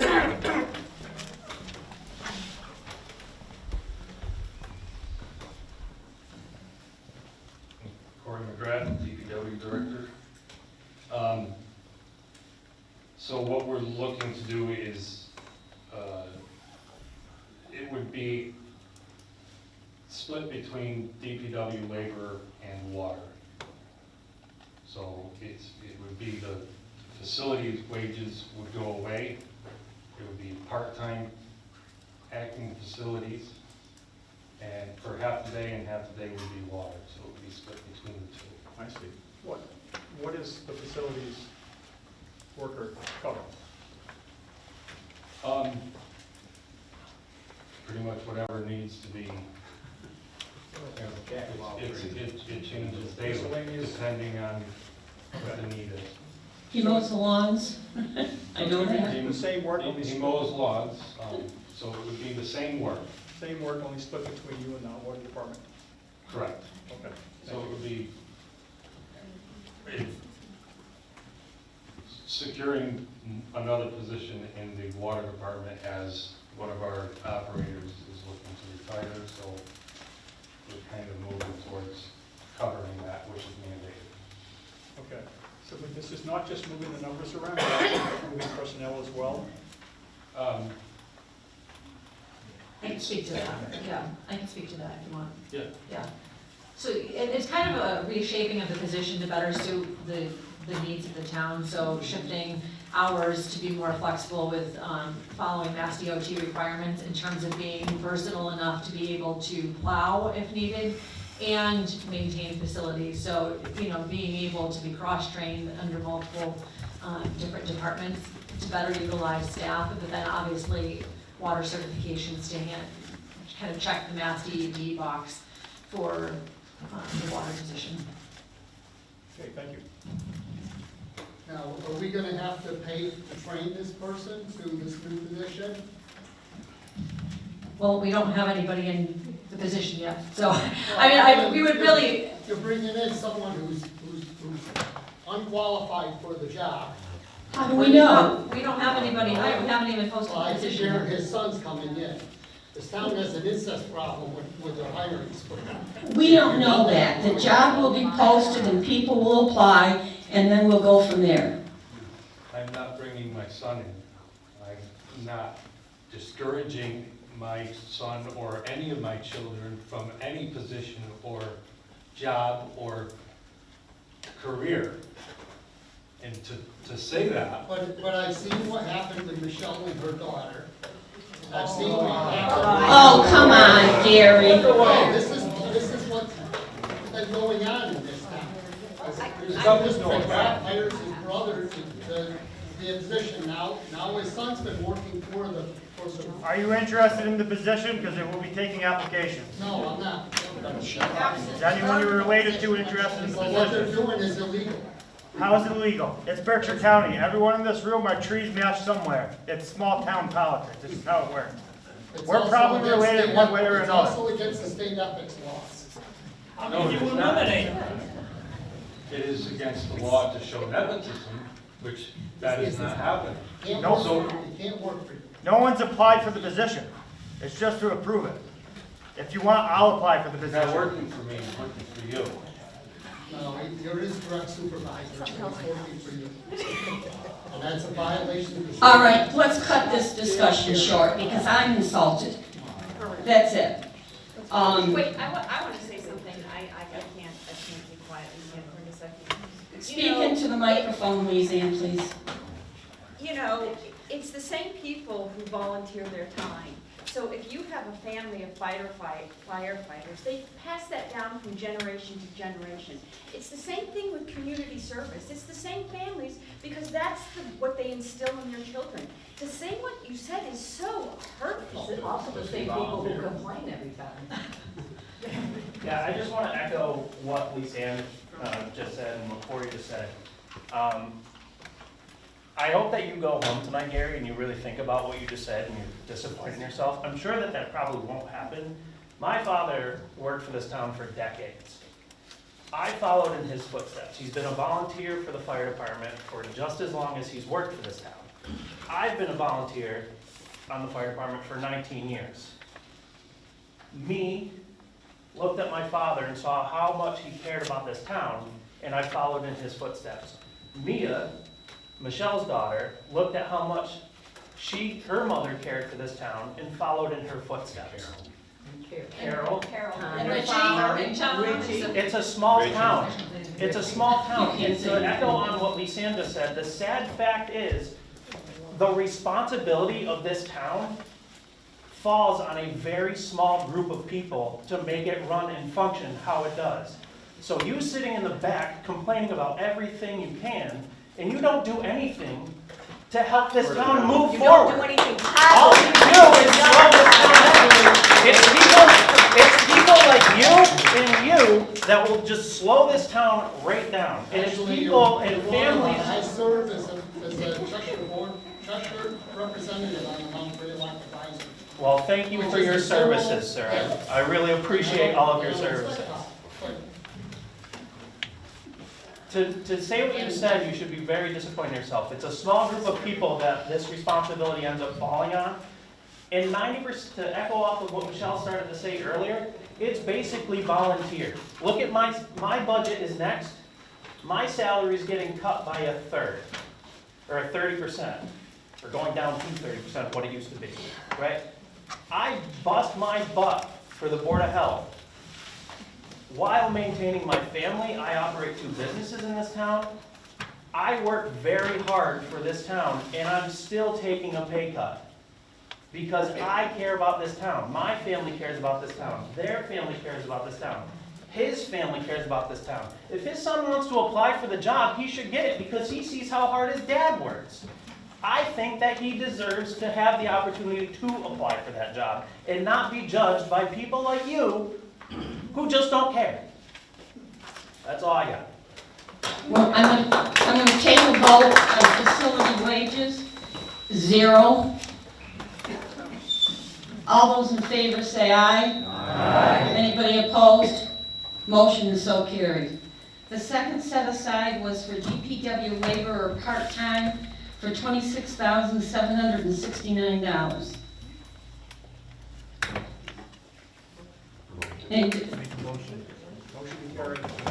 Motion made and seconded. Discussion on that item. Somebody set it aside. It was made, it's been answered. Okay. All right. No discussion. All those in favor say aye. Aye. Anybody opposed? Nay. Okay. Majority rules. Motion carried. Recreation and Culture, Article 16. No, wait, you have one more. Oh, I'm sorry, I missed that. I'm sorry. Cemetery Commission expenses. This is actually good news, Gary, Wait, so wait, listen up. Tim, wait a minute. I got the motion. Okay, thank you. Cemetery Commission expenses for $4,114. Motion? Second. Motion made and seconded. Thank you. So this is actually good news, and I thought this was the place to bring it up. I'm not doing anything what was presented, I agree with that. But the only place to bring it up was now. People have been asking me, I also am your cemetery commission chairman. A lot of people have been asking what's been going on up there in the hill. If you go up West Mountain Road on the right-hand side, you'll see this beautiful wall that was just actually completed today, I believe, by Cheshire Roof and Stone. What we did was on that second section, up in the back there, you'll see where the wall is, was all ledge there. We couldn't do anything with it. We couldn't do full burials, we couldn't do cremation burials. So we utilized the Perpetual Care Fund, which is a fund that's been growing over time but never used. Now we're starting to use it. Perpetual Care is for the care and maintenance of the cemetery. Equipment, stuff like the wall, and none of it is out of the taxpayer's pocket. If you buy a plot, you put into the Perpetual Care. That fund grows. So that wall, once it's done and backfilled, it brings a level up 5 feet at one end to nothing at one end and nothing up at the other end. What we're creating up there is a rather large area for cremations only. We cannot dig down to do full burials, but it's going to open up a huge lot for cremations only. And a lot of people these days are choosing that rather than full burials. So what it does is sell a cremation plot if you want it, but it also saves our full burial plots for the people that still want the full burial process. So if you see that going on up there, that's what they're doing, and it didn't cost you a dime. Thank you. So cemetery commission expenses, $4,114. All those in favor say aye. Aye. Anybody opposed? Motion so carried. Now, Article 16, Recreation and Culture. To see if the town will raise and appropriate the following sum of $86,347 for recreation and culture for fiscal year 2027, or take any action in relation thereto. Recreation general expenses, Memorial Day, $5,000. Library assessment, $41,447. Father Tom campsite, $2,500. Veteran agent services shared, $2,000. Veterans benefits, $35,000. Cemetery flags, $900. Motion to accept. Motion made and seconded. Is there any discussion on Article 16? All those in favor say aye. Aye. Anybody opposed? Motion is so carried. Health and Human Services. Article 17, to see if the town will vote to raise and appropriate the following sum of $101,812 for Health and Human Services for fiscal year 2027, or take any action in relation thereto. Board of Health stipend chair, $1,000. Board of Health stipends, $1,060. Board of Health expenses, $2,000. Board of Health Health Inspector Services, $20,000. Board of Health Maven reporting, $4,801. Senior Center COA expenses, $8,470. Senior Center COA van operating expenses, $3,400. Senior Center COA van operator salary, $16,509. Senior Center Director salary, $28,970. Senior Center Meals Coordinator salary, $15,602. Motion to accept. Motion made and second. Is there any discussion? Health and Human Services. I would just like to know the 4-to-1 split of the finance committee and what the reasoning was.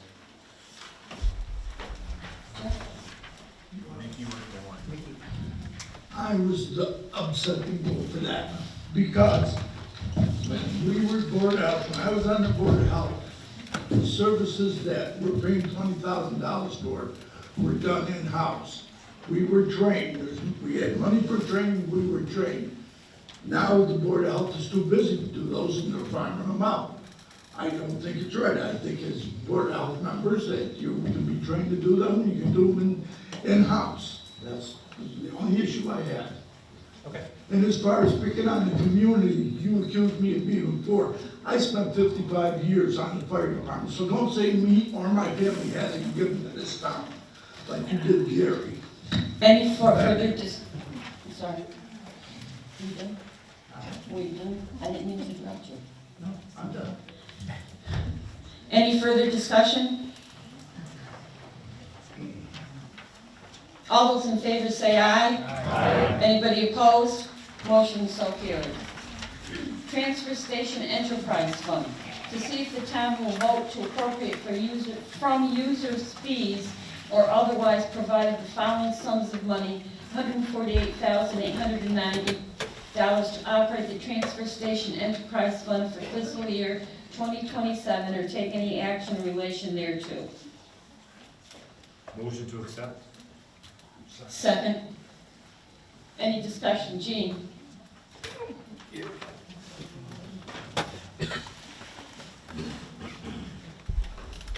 I'm old folks, so give me some minutes.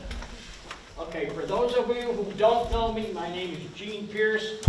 I work for Mr. McGrath and the town at your transfer station. We have installed some speed bumps. Please, this is not the Indy 500 to come in.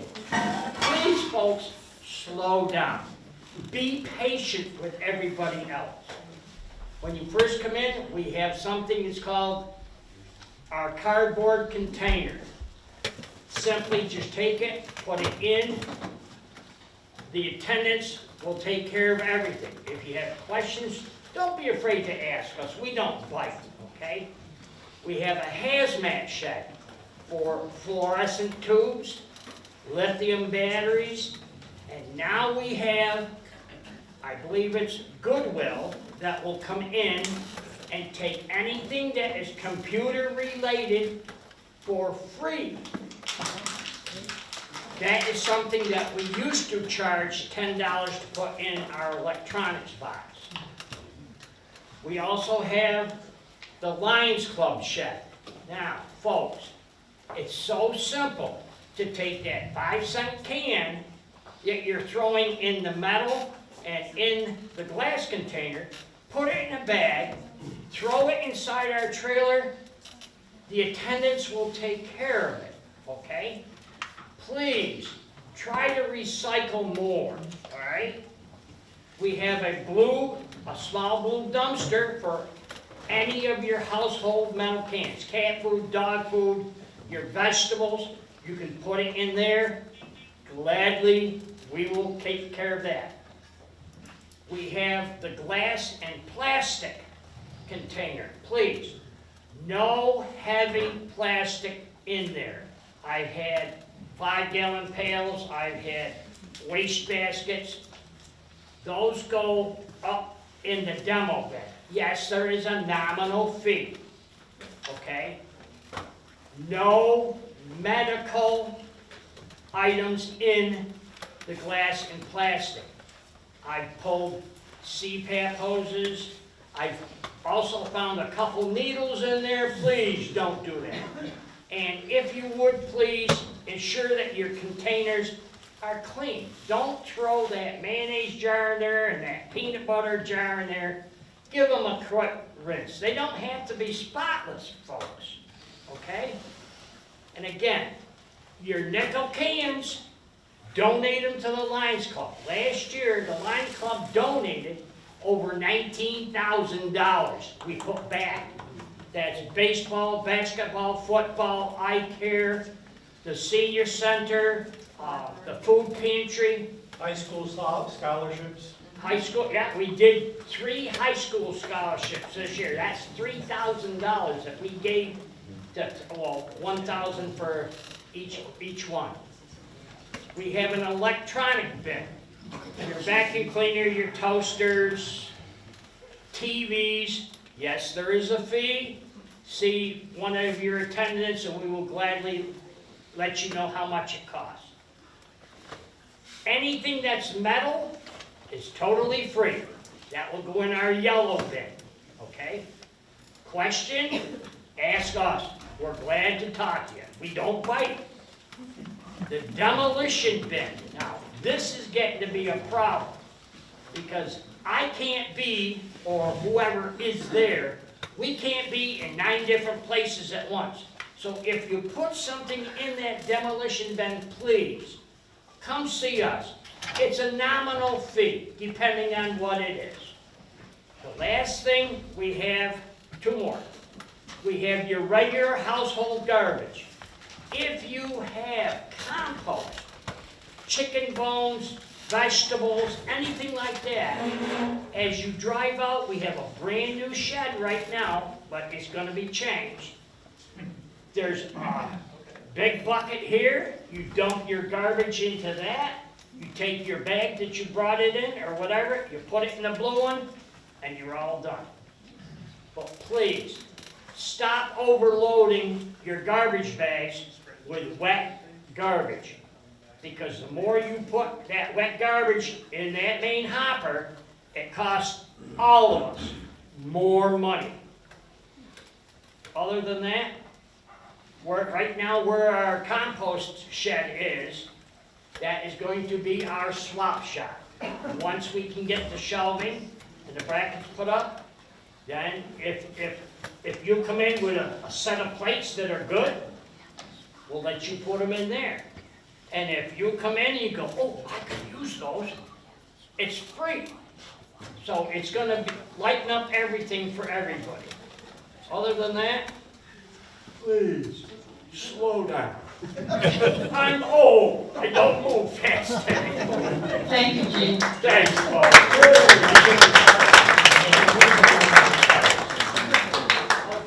Motion, Sorry, I had another one. Took off too quick. If you have one or two sharps,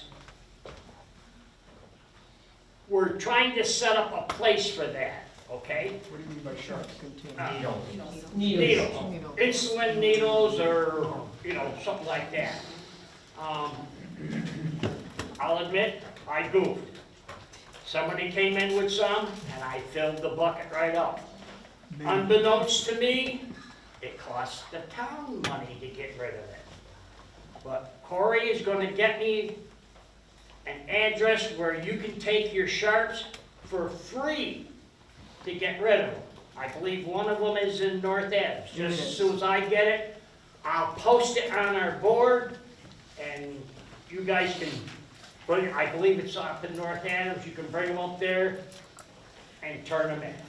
Gene, it's, if you're coming back from on Route 2, headed toward North Adams, you're coming down the hill to the traffic light, it's that building right there. It's got a number to it. The number is on the building. It says something about safety #1 or something.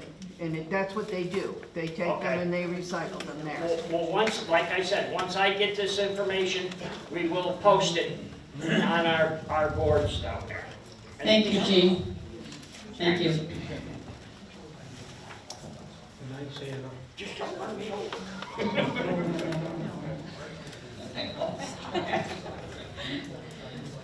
We need to vote on Article 18, the total $148,890.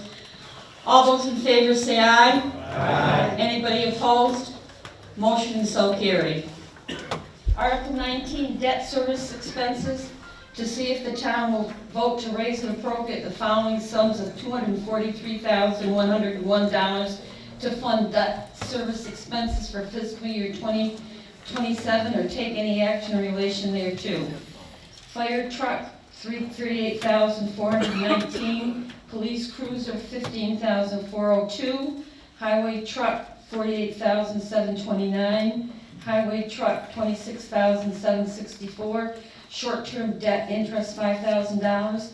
Fire engine, $108,787. Motion as read. Second. Motion made and seconded. Any discussion or questions? All those in favor say aye. Aye. Anybody opposed? Motion so carried. Revolving funds. To see if the town will vote to appropriate the following spending limits for the revolving funds noted below pursuant to the Cheshire Revolving Fund bylaw and pursuant to Mass General Law, Chapter 44, Section 53E and a half for the fiscal year beginning July 1st, 2026, or take any action in relation thereto. Revolving fund for the Senior Center, COA, Recreation, Police Department, and Board of Health. Motion. Make a motion to accept. Second. Motion made and accepted. Is there any discussion? All those in favor say aye. Aye. Anybody opposed? Motion so carried. Revolving Fund Cemetery Department, Article 21. To see if the town will vote to amend the town revolving fund bylaw and to establish pursuant to Mass General Law, Chapter 44, Section 53E and a half, a new revolving fund with a limit of $10,000 for fiscal year 2027 to accept receipts related to the fees and programs, rental fees for tents, chairs, and tables authorized by the Cemetery Commission to be expanded for the replacement of cemetery equipment, in which any remaining funds may be rolled over into a similar revolving fund for fiscal year 2028 or take any action in relation thereto. Motion to accept. Second. This would have to be a 2/3 vote because it's a bylaw. Pardon? It doesn't have to be? Okay. So it's a simple majority. All those in favor, I should say, any discussion or questions? All those in favor say aye. Aye. Anybody opposed? Article 22, capital stabilization. To see if the town will vote to raise and appropriate the sum of $10,000 to fund the capital stabilization fund for fiscal year 2027 or take any action in relation thereto. Motion to accept. Any discussion on Article 22? All those in favor say aye. Aye. Anybody opposed? Motion so carried. Article 23, free cash special projects. To see if the town will vote to appropriate and transfer from free cash the sum of $14,137 for the Northern Berkshire Vocational School District Capital Assessment McCann Roof and Window Project, or take any action in relation thereto. Motion to accept. Second. Motion made and second. Any discussion or questions? All those in favor say aye. Aye. Anybody opposed? Motion is so carried. Capital stabilization's special projects. To see if the town will vote to appropriate and transfer from capital stabilization the sum of $20,000 for the community house old section feasibility study or take any action in relation thereto. Motion to accept. Second. Motion made in second. Any discussion? Bill? Bill Craig Fields Road, since this one and the next one are tied together, I've got a problem with $25,000 and the $60,000. We put that money aside for first responders use, et cetera. And I know Michelle and I have talked that eventually it will lead to the potential for a new first responders facility. We met out here in this parking lot a number of years ago, had the same discussion, kicked the can down the road, and we're kicking it again. Right now, the back end of the firehouse is broken. Tommy has to take trucks out in order to do training.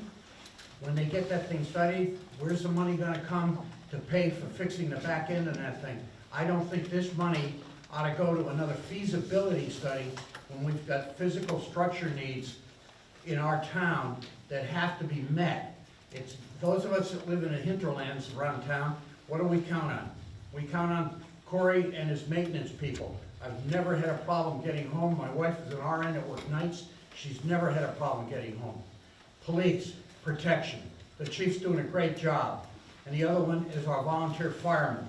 We need to be supporting them, having the proper facilities and wherewithal to train their people. It's my recommendation that these two articles be rejected. Now, Article 24, the transfer is coming from capital stabilization. I understand that, but it's all supporting, Carol. It's all going to the same thing. It's a feasibility study to see what happens over here. Yes. So, going back to all of the challenges that we're facing, buildings, it could be our buildings here in the town, school district buildings, it's the local communities buildings. You can drive anywhere and you can see the infrastructure is failing. So, and being in a firefighter's household for 23 years, I see the impact and the need, obviously, for a public safety complex. I will not deny that. I also see a massive shift in going back to the demographics, but volunteerism in general. All of these conversations really overlap on so many levels, but in terms of, looking at the fire department, take the demographic, the people that you see doing everything, and go out 5, 10, 15 years, and from coaching sports teams, youth sports teams, you have people who don't have any sports experience coaching. It's no different with the fire department.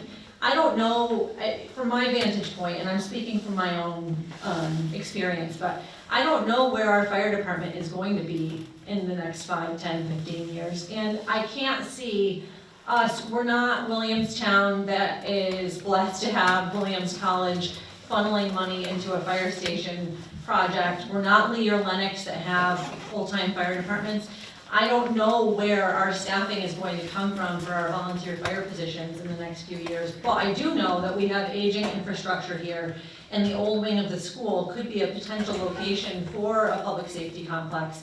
But I also don't personally believe that we can afford to expand our footprint and add additional buildings when we can't even properly maintain the ones that we do own right now. So like from that, just a prudent standpoint, and this is my own, I haven't had this part of the discussion with the select board, but I think that we have to focus on how can we take the building that we have, the buildings that we have. We're doing engineering studies on that collapsing back wall. We'll have other meetings, we're going to have other meetings about that building in our infrastructure. But in terms of kind of stabilizing the footprint that we have, I think that we have to focus and see what we can do with this section of the building. It might be public safety, it might be something else. But it's not the end of the overall discussion in terms of the public safety aspect. Yes. For this particular article, the feasibility study for the community house old section, which turns out to be also in the next article, is that feasibility study targeted in a certain direction, or is it an overall thing saying, you might do this, you might do that, you might do this? Or is it looking at the viability of the building itself for any purpose?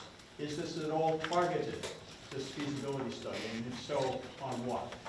Now, we were looking at it from a broad perspective, and we did try to obtain state funding to help us with this, and we were told we couldn't, if we wanted to retain that building for any of our own needs, we can't receive any extra help in terms of funding a feasibility study for it. So unfortunately, again, we're up against this like never-ending series of obstacles to be able to improve. And I know we've asked you to shift this money around several times, but there's so many moving parts. And if you look at it, you look at it from one angle only, and it makes sense. But then all of a sudden, something else comes up, a new discussion, new cracks in a wall. The list could go on, and this is where we're at right now. Well, having, before I retired, worked for an engineering company, you ask for a feasibility study, you could shoot the moon with a feasibility study.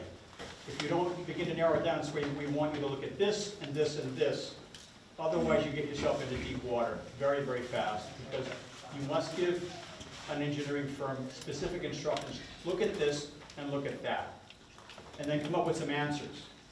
Now, what I'm wondering is this supposed feasibility study, is it targeted? It's a little bit more broad, but I think we're going to have the opportunity, and you can correct me if I'm wrong, but to be able to meet and say, these are what our needs in our community are, and how could you see this fitting in with, obviously public safety would be one of them. Can this be used for a public safety complex? Could we, reduce our overall infrastructure footprint and house everything here on this one campus? Yes, John. John Bianchi, Lanesville Road. Would the feasibility study be done by a different organization who did the feasibility study when we were talking about closing Cheshire School? It would go out to bid.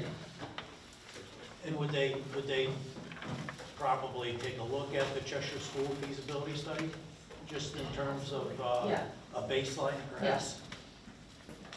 Thank you. Irene? Was there a feasibility study done on this building to make it a community house? Yes. So there's already been one done? There was done when Cheshire School was closed. Okay, that's But the now we same have one? to aim more on the old school that's not being used, the old part. That old part wasn't encompassed in the feasibility study for the community house? It was years ago, but Okay. things have changed in the years. Sure, thank you. Okay, so Article 24 is appropriate transfer of capital stabilization, sum of $20,000. All those in favor say aye. Aye. Those opposed? Opposed. Majority rules. Motion carries. Article 25, transfer community house old section feasibility study. To see if the town will vote to appropriate and transfer from public safety complex account number 03-123-5800-2601, the sum of $60,000 to be used to conduct community house old section feasibility or take any action in relation thereto. Motion as read. Second. Motion made and seconded, any discussion? Question, what is that account doing now? How much is in that account at the current moment? 60,000? 60,000 is in it now, so it empty it out. Is it just kind of a rainy day fund, or was it intended for something, or was it intended for something like this? It's, Last year, yeah. Okay, It was earmarked for feasibility specific to a public safety complex. okay, thank you. When was that earmarked for that? What year? last year, Last year? annual meeting. So we decided not to do the feasibility at that point in time, or we were just waiting not to do it? Well, there had been some discussion about the process and hiring a consultant versus, you know, I think the actual vote last year was for a consultant slash feasibility study. It was amended on the floor, I believe, to include the additional feasibility language. Project manager. Yeah, project manager, yes. Yeah, I guess I'll just echo what the gentleman here said. I think if you're gonna do this, and you're gonna spend $80,000 for feasibility study for that wing, you better set firm requirements as to what you want them to look at. Otherwise, they're gonna go high, left, right, up and down. So if it's a public safety complex and, I don't know, a youth center, I don't know what your options are, what you're looking at, but I can't imagine the many other options for that side of the building except for a bulldozer based on what I've seen. I would recommend you set some firm requirements or get some people on a committee that can help you set those firm requirements. Because without that, engineers will be engineers and they're gonna look to polish a cannonball and they're not gonna know which way to go unless you show them which cannonball to go polish. And their fees are high. Yeah. And this, the number that we used was based on an estimate that we had received.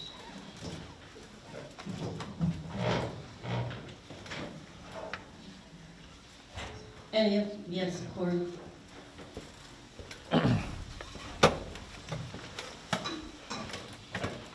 Just want you to remember though, when you discuss bulldozing that area, all the utilities for this building come through that basement. To level that and get rid of it would be jaw-dropping. The building's 100 years old, doesn't have a crack in it. It's got a bad roof. It's got some damage because of that roof. Interior, but I joke about it too, leveling it, and you know, it just, but we couldn't afford that bill. Corey, how much asbestos do you think is in there? Because asbestos remediation, what we went through with the can removal. There, it's, so, the floor tiles are 2%, and the glue used for the spline ceiling. There's not a real lot in there. Okay. But that study has not been totally complete yet. But, There's a lot of mold in there. huh? A lot of mold in that gym. Mushrooms. Yes. We will be selling 2% mushrooms. Jerry was the building inspector. I was worried about So we invested $10,000 last fall to stop the water damage, not to rebuild the roof, just to stop the water damage. It's worked so far, so we do not have water pouring in there anymore. It's gonna pop up over here. It'll always be a chase, but as of right now, it's not dumping water. Corey? I need to hear that. Could you get me some water, please? Sorry. I don't usually talk this much. Thank you. Okay, so we need a vote on Article 25, transfer of $60,000. Oh, I'm sorry, Peter. I would like to hear from some of the other board members concerning this article. All the board members agree that this is the way to go? Absolutely. And I concur. What else are you gonna do?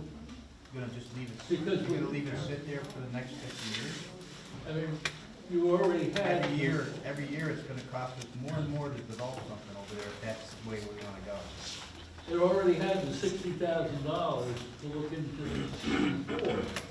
And I thought there was a committee designated to look at the fire department, the firehouse problem. What happened there? Was there any conclusions from that committee? Yes, sir. Chief? Peter, I think you're referring to the needs assessment maybe for the old fire station? Yeah. We did do the needs assessment for the old fire station. We had structural engineers, we had mechanical engineers, we had electrical engineers. There was another one too, I can't remember what it was, but at the end of the day, this was 5 years ago, about? Within the last 5 years, and just to do the repairs on the current fire station, it was $1.3 million, 5 years ago. That's just the repairs, that's not to bring anything up to code. That's just to repair what's sitting there right now. It was 1.3 million. I believe Peter is right that there was a committee to look into other alternatives. There is. If you're referring to the Public Safety Committee, maybe? Yes. Public Safety Committee was formed. We started looking at locations was our first obstacle. And then we found out, and Jen can speak to this better than I can, but we can't really purchase, if you will, private land. If somebody wanted to sell private land to the town of Cheshire for the public safety complex, there's some kind of statute that says we can only offer them a percentage of what they're actually asking for. So if somebody's asking $1 million for a property, we can only give them like $126,000 for that. So obviously that rules us that right out of it. So Public Safety Committee kind of focused on, okay, well, what does the town already own? This, this complex, if you will, or campus. So the Public Safety Committee kind of ran into a stop because we have to figure out what is going to be done with the old section of the school, or do we fix what we have? That's where it becomes the question. But I don't think, and please correct me if I'm wrong, but I don't think we can answer that question until they do the feasibility study. I point to the old section of the school, but I'm assuming if that was where the public safety complex would be, it would be over there. Well, basically, we're down to two options. Correct. That's basically what it is, yeah. It's not rebuilding the current station. No, it's just fixing and adding, bringing it into ADA compliance and that kind of thing, so. I just want to add one more thing to this, and so Chief and I on Friday night spent about 2.5 hours, do you think? Maybe going through there were 225 calls from December 1st of 2025 to Friday night.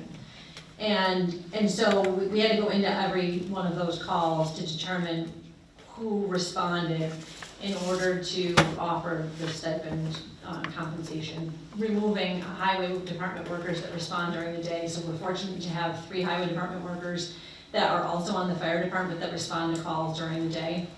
But out of those 225 calls, approximately, I think maybe 8. Yes, about 8. About 8 of the 27? 28. 28. 8 out of the 28 members of the fire department respond to the bulk of the calls. So, and being in my position as the select board chair, but also having that inside knowledge, where does that take you? I don't even know if we will have fire department staffing if we invest $5, $10, $20 million on a public safety complex. Are we gonna even have firefighters to put in those trucks? I don't think we are. Like, it's a much broader discussion than I think just simply constructing a fire station. Until we get people to start volunteering, I mean, there was a fire call on Saturday afternoon, and the only firefighter that responded to the station that could drive an apparatus was also the fire chief. And his daughter was the only other fighter that went to the fire station as well. Everybody else responded to the scene, but the reality is, we're in dire straits in terms of volunteering, so how can we justify a multi-million-dollar public safety complex? We don't even have anybody to drive the truck, other than the person who's running the operation and running the pump to pump the water on the fire. So there's a much bigger, like I said, a much broader discussion that we need to have. But we also have a building that's going to fall apart underneath us if we don't deal with that too. Any other questions? We'll take a vote to appropriate transfer from public safety complex, $60,000. All those in favor say aye. Aye. Anybody opposed? Opposed? Majority rules, motion so carried. Article 26, Water Enterprise Fund, to see if the town will vote to appropriate transfer from retained earnings or otherwise provide the following sums of money: $419,442 to operate the Water Enterprise Fund for the fiscal year 2027, or take any action in relation thereto. Water user revenues, $402,722. Retained earnings, $16,720. For a total of $419,442. Water commissioner stipends, $10,344. Water operator salary, $64,928. Secondary water operator salary, $16,230. Water main replacements, $90,000. Water DPW labor salary, $26,769. Water operating expenses, $45,000. Water maintenance expenses, $45,000. Water department service, $57,240. Indirect costs, $58,931. Water vehicle expense, $5,000. Motion to accept. Second. Motion made and second. Is there any discussion? Yes. Who is the water operator? Who is the secondary water operator? Who's our current water operator? Tom Lucier is our water operator, and then Ed Bond is the water operator as well. Tom is going to be retiring. Tom Lucia? Yeah. Tom Lucia is the operator. And Ed, So the full-time position, the $64,928 is Ed Bunn. And the secondary water operator, who's actually our primary license holder, is the $16,230, and that's the position that he's going to be retiring. who is it though, she wants to know? Tom Lucer. Okay, thank you. Any other questions? Motion to accept has been made, so all those in favor of Article 26? Aye. Anybody opposed? Motion so carried. Article 27, free cash to reduce the tax rate. To see if the town will vote to appropriate and transfer from free cash a sum of $386,513 to reduce the FY 27 tax rate or take any action relative thereto. If any federal or state programs or other alternate funding sources are available to supplement town funding for the same purpose, the Board of Selectmen may reduce the town's portion of said funding in a manner commensurate with additional federal or state revenue received for said purpose. And the remaining amount of free cash would be if this is voted in, that leaves $386,593 free cash. So we need to change it, so the amount coming out is $386,593. There was a formula error. There was a formula error in the Excel spreadsheet, and so the correct number should be $386,593 in free cash to reduce the FY 27 tax rate. Everybody got that? Yeah. So that leaves, practically $300,000 left in free cash. Motion? Motion to accept. Second. Second. Any discussion or questions? All those in favor say aye. Aye. Anybody opposed? Motion so carried.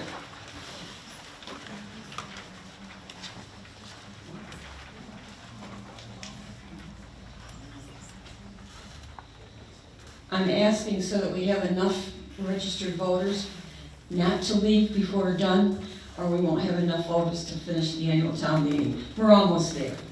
Have patience. Article 28, local excise room occupancy excise tax. To see if the town will vote to accept pursuant to General Laws, Chapter 64G, Section 3A, to impose a local room occupancy excise at the rate of 6% or take any action relative thereto. Motion to accept. Motion made and seconded. Is there any discussion or questions? Hearing, oh, sorry, Irene? Does this include regular rental properties? Does this include regular rental properties? Short-term rentals. Well, like a Airbnb? Airbnb. Yeah. Any other questions? All those in favor say aye. Aye. Anybody opposed? Motion so carried. Article 29, structured tax agreement for Gore Brook LLC Solar. To see if the town will vote pursuant to the provisions of Mass General Laws, Chapter 59, Section 38H, to authorize the Board of Selectmen on behalf of the town of Cheshire to negotiate enter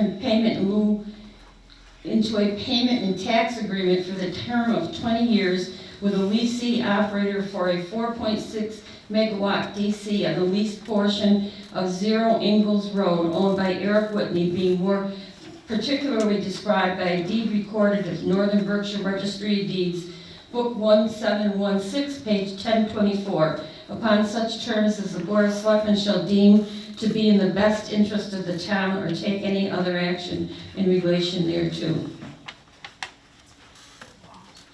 Motion to accept. Motion made and seconded. Any discussion on this? All those in favor say aye. Aye. Anybody opposed? Motion so carried. Article 30, Hoosick Valley Regional School District Regional District Agreement. To see if the town will vote to amend the Hoosick Valley Regional School District Regional District Agreement as presented or take any action in relation thereto. The language of the district agreement can be found on the town website and the town offices. Motion to accept. Motion made to accept and a second. Any discussion? I have a question. What's the difference between this agreement and the current agreement? There's got to be a difference. That's why I stayed.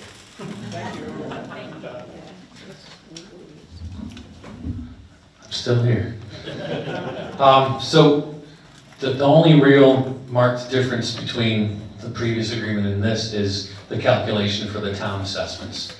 Roughly 3 or 4 years ago at one of the meetings, we were discussing how dynamic the change is because it's an enrollment-based formula. And it's based on every year's October 1 numbers.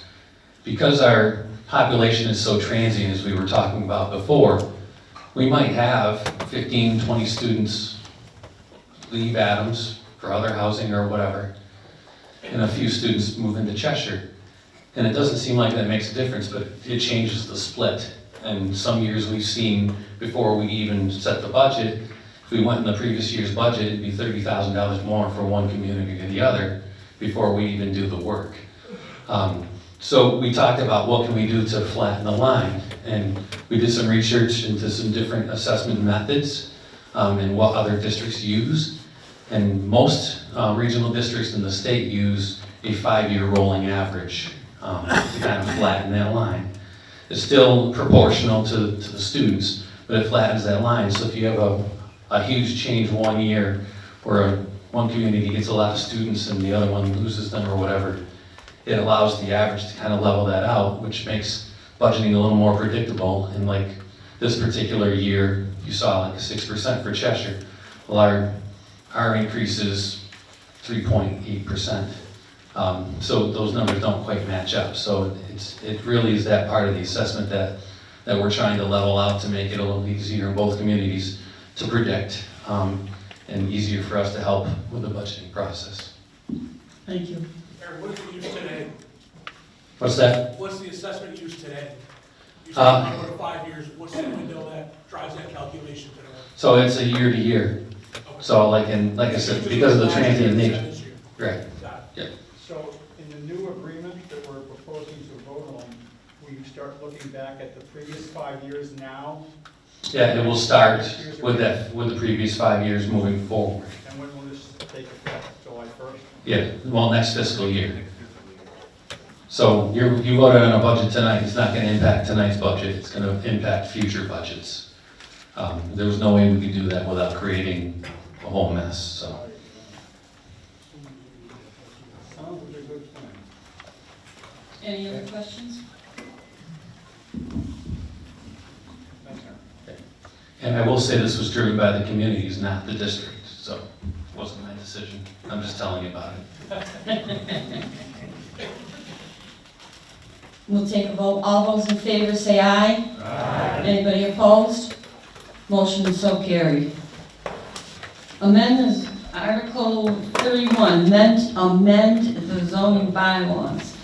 To see if the town will vote to amend the Cheshire zoning bylaws by deleting the current section 225-4.3, replacing with new language in section 225-4.3 accessory dwelling units, by creating a new section 225-3.14, performance standards for short-term rentals, by amending section 225-3.2, adding short-term rentals to the table of use regulations, and by amending section 225-6.2 to include parking schedule for accessory dwelling units as set forth below, or take any other action in relation thereto. I'm not reading any more. That's it. I make a motion as read. Second. Motion made in a second. This will require a 2/3 vote because of the zoning bylaw change, so you will need your yellow cards. Yes. Does the planning board have any comment on this change? Anybody from the planning board? Change report. Peter. Yeah, we agreed with these changes. We've had a public hearing on this, and they were in common, so I think that what in here is good for the town. Thank you. Any other questions? Now, this Bill? No, I'm raising my hand. Oh, okay. Gary? this would basically mean that, it sounds to me like our zoning laws are going out the window, because now we can make this center of Cheshire look like the center of Pittsfield, with houses almost touching each other, because you're putting up whole new homes on lots that weren't feasible for extra buildings, homes on them before. Peter? Yeah, we're not changing any of the standard that we have now. This is just, there's a state requirement for for this, and so we're just basically changing our laws to conform with the state. I think this is basically gonna ruin our little town, being a little town.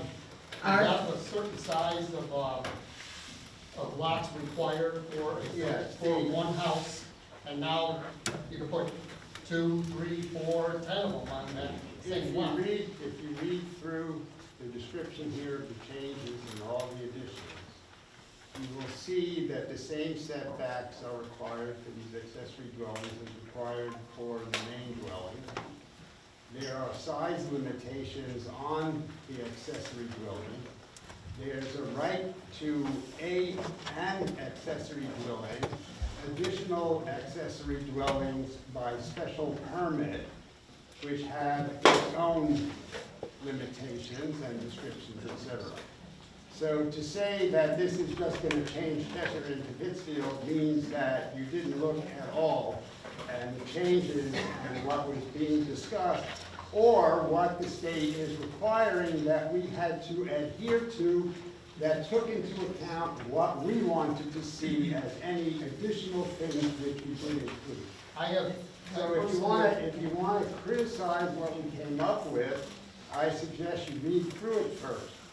But I have 23 acres of land, my neighbors have 24 and 21 respectively. So they can basically put 20 houses. One by right, any additional ones by special permit requires a hearing, and the butters attend the hearing, and you can attend the hearing and say, you don't want a second one. So it was in August of 2024 that the Healy Driscoll administration voted in the Affordable Homes Act, and which is permitted by right now that homeowners can have accessory dwelling units on their property. So this is aligning Cheshire zoning bylaws with state law and putting restrictions. Yeah, if you don't vote this, it's by right by the state, so you will have no restriction that someone's gonna be able to put that dwelling up right next door to you, and you're not gonna stop it.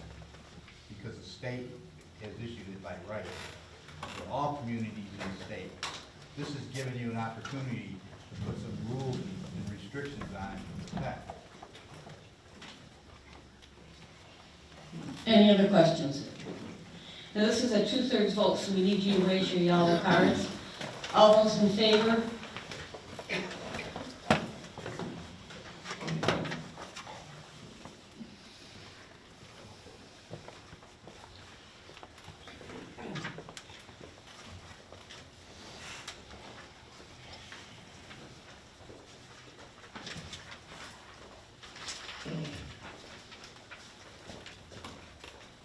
You can put your cards down.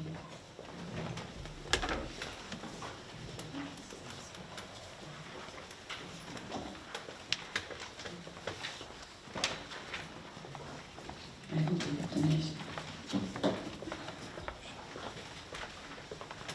All those opposed? The vote wins 56-1.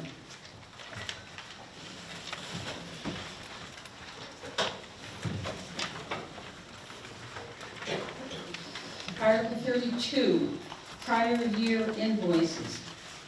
To see if the town will authorize transfer from the Highway Road Machinery Tool Gas Oil, account 01-420-5480-000, account the sum of $550 for the purpose of paying invoice from fiscal year 2025 or take any action in relation thereto. Any questions? Again, even if it's unanimous, we have to have a card vote because it's required a 4/5 vote. So just one quick note for all, just so you're aware, this money is coming out of the current fiscal year's money, not out of FY27. It's FY26 funds paying for FY25 bills. And that it was just we originally intended to have a special town meeting, and the language, the 9/10 vote carried over from that. Please raise your cards if you're all those in favor. Oh, I'm sorry. Motion to accept. I'm sorry, you can't vote yet, put your cards down. Motion made and seconded. And we've had discussion, please raise your yellow cards. Yours is in yellow.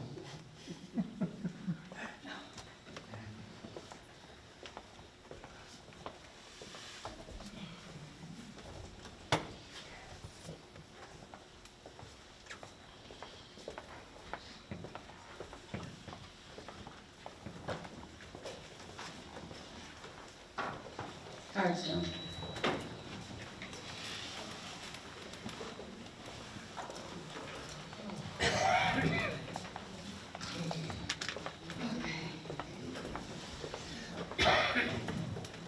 Anybody opposed? No. So motion carries 55. I hate to do this to you, but we gotta do it for the next two articles too. To see if the town will vote to transfer from the town administrative expenses 01-12305-5308-000 the sum of $78.07 for the purpose of paying invoice from fiscal 2025 or take any action in relation thereto. Motion to accept. Second. Motion made and seconded. Any discussion? Yellow cards. All those in favor, please raise your yellow cards. This just keeps Allison and Betty counting, that's all.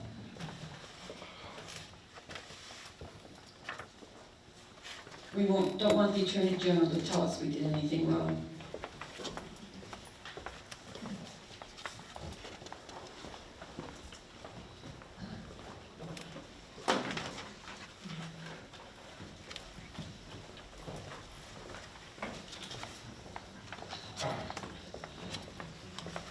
Anybody opposed? Motion carries 57. Yes votes.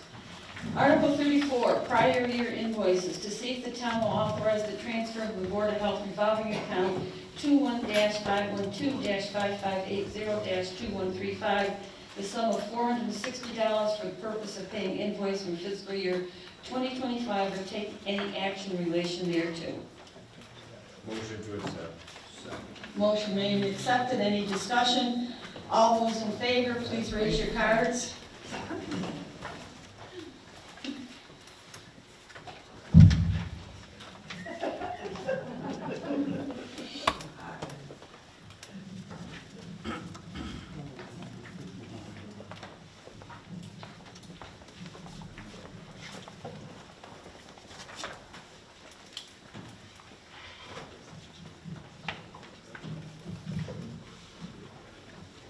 Cards down. Good thing you're a math teacher, Betty. Good thing you're a math teacher. Anybody opposed? Yeah, it passes 57. Article 35, to transact any other business that may lawfully come before this meeting. Just wait a minute. Just on behalf of the town, well, thank you all for staying and being here in general, but this coming Sunday is Flag Day, and we're having a Northern Berkshire County celebration for Flag Day here at the community house. If the weather permits, it will be out in the bus circle area, but there'll be vendors, Gold Star families, but all of the Northern Berkshire communities are going to be participating. June 27th, we have our hoedown here. Our second annual hoedown will be in the back grounds of the property. And then August 8th, for the rain date of August 9th, will be the fire department cruise night without fireworks, but the community was overwhelmingly supportive of the event without fireworks, so we hope to see you all at these events. All right, I need a motion. Motion to accept. Second.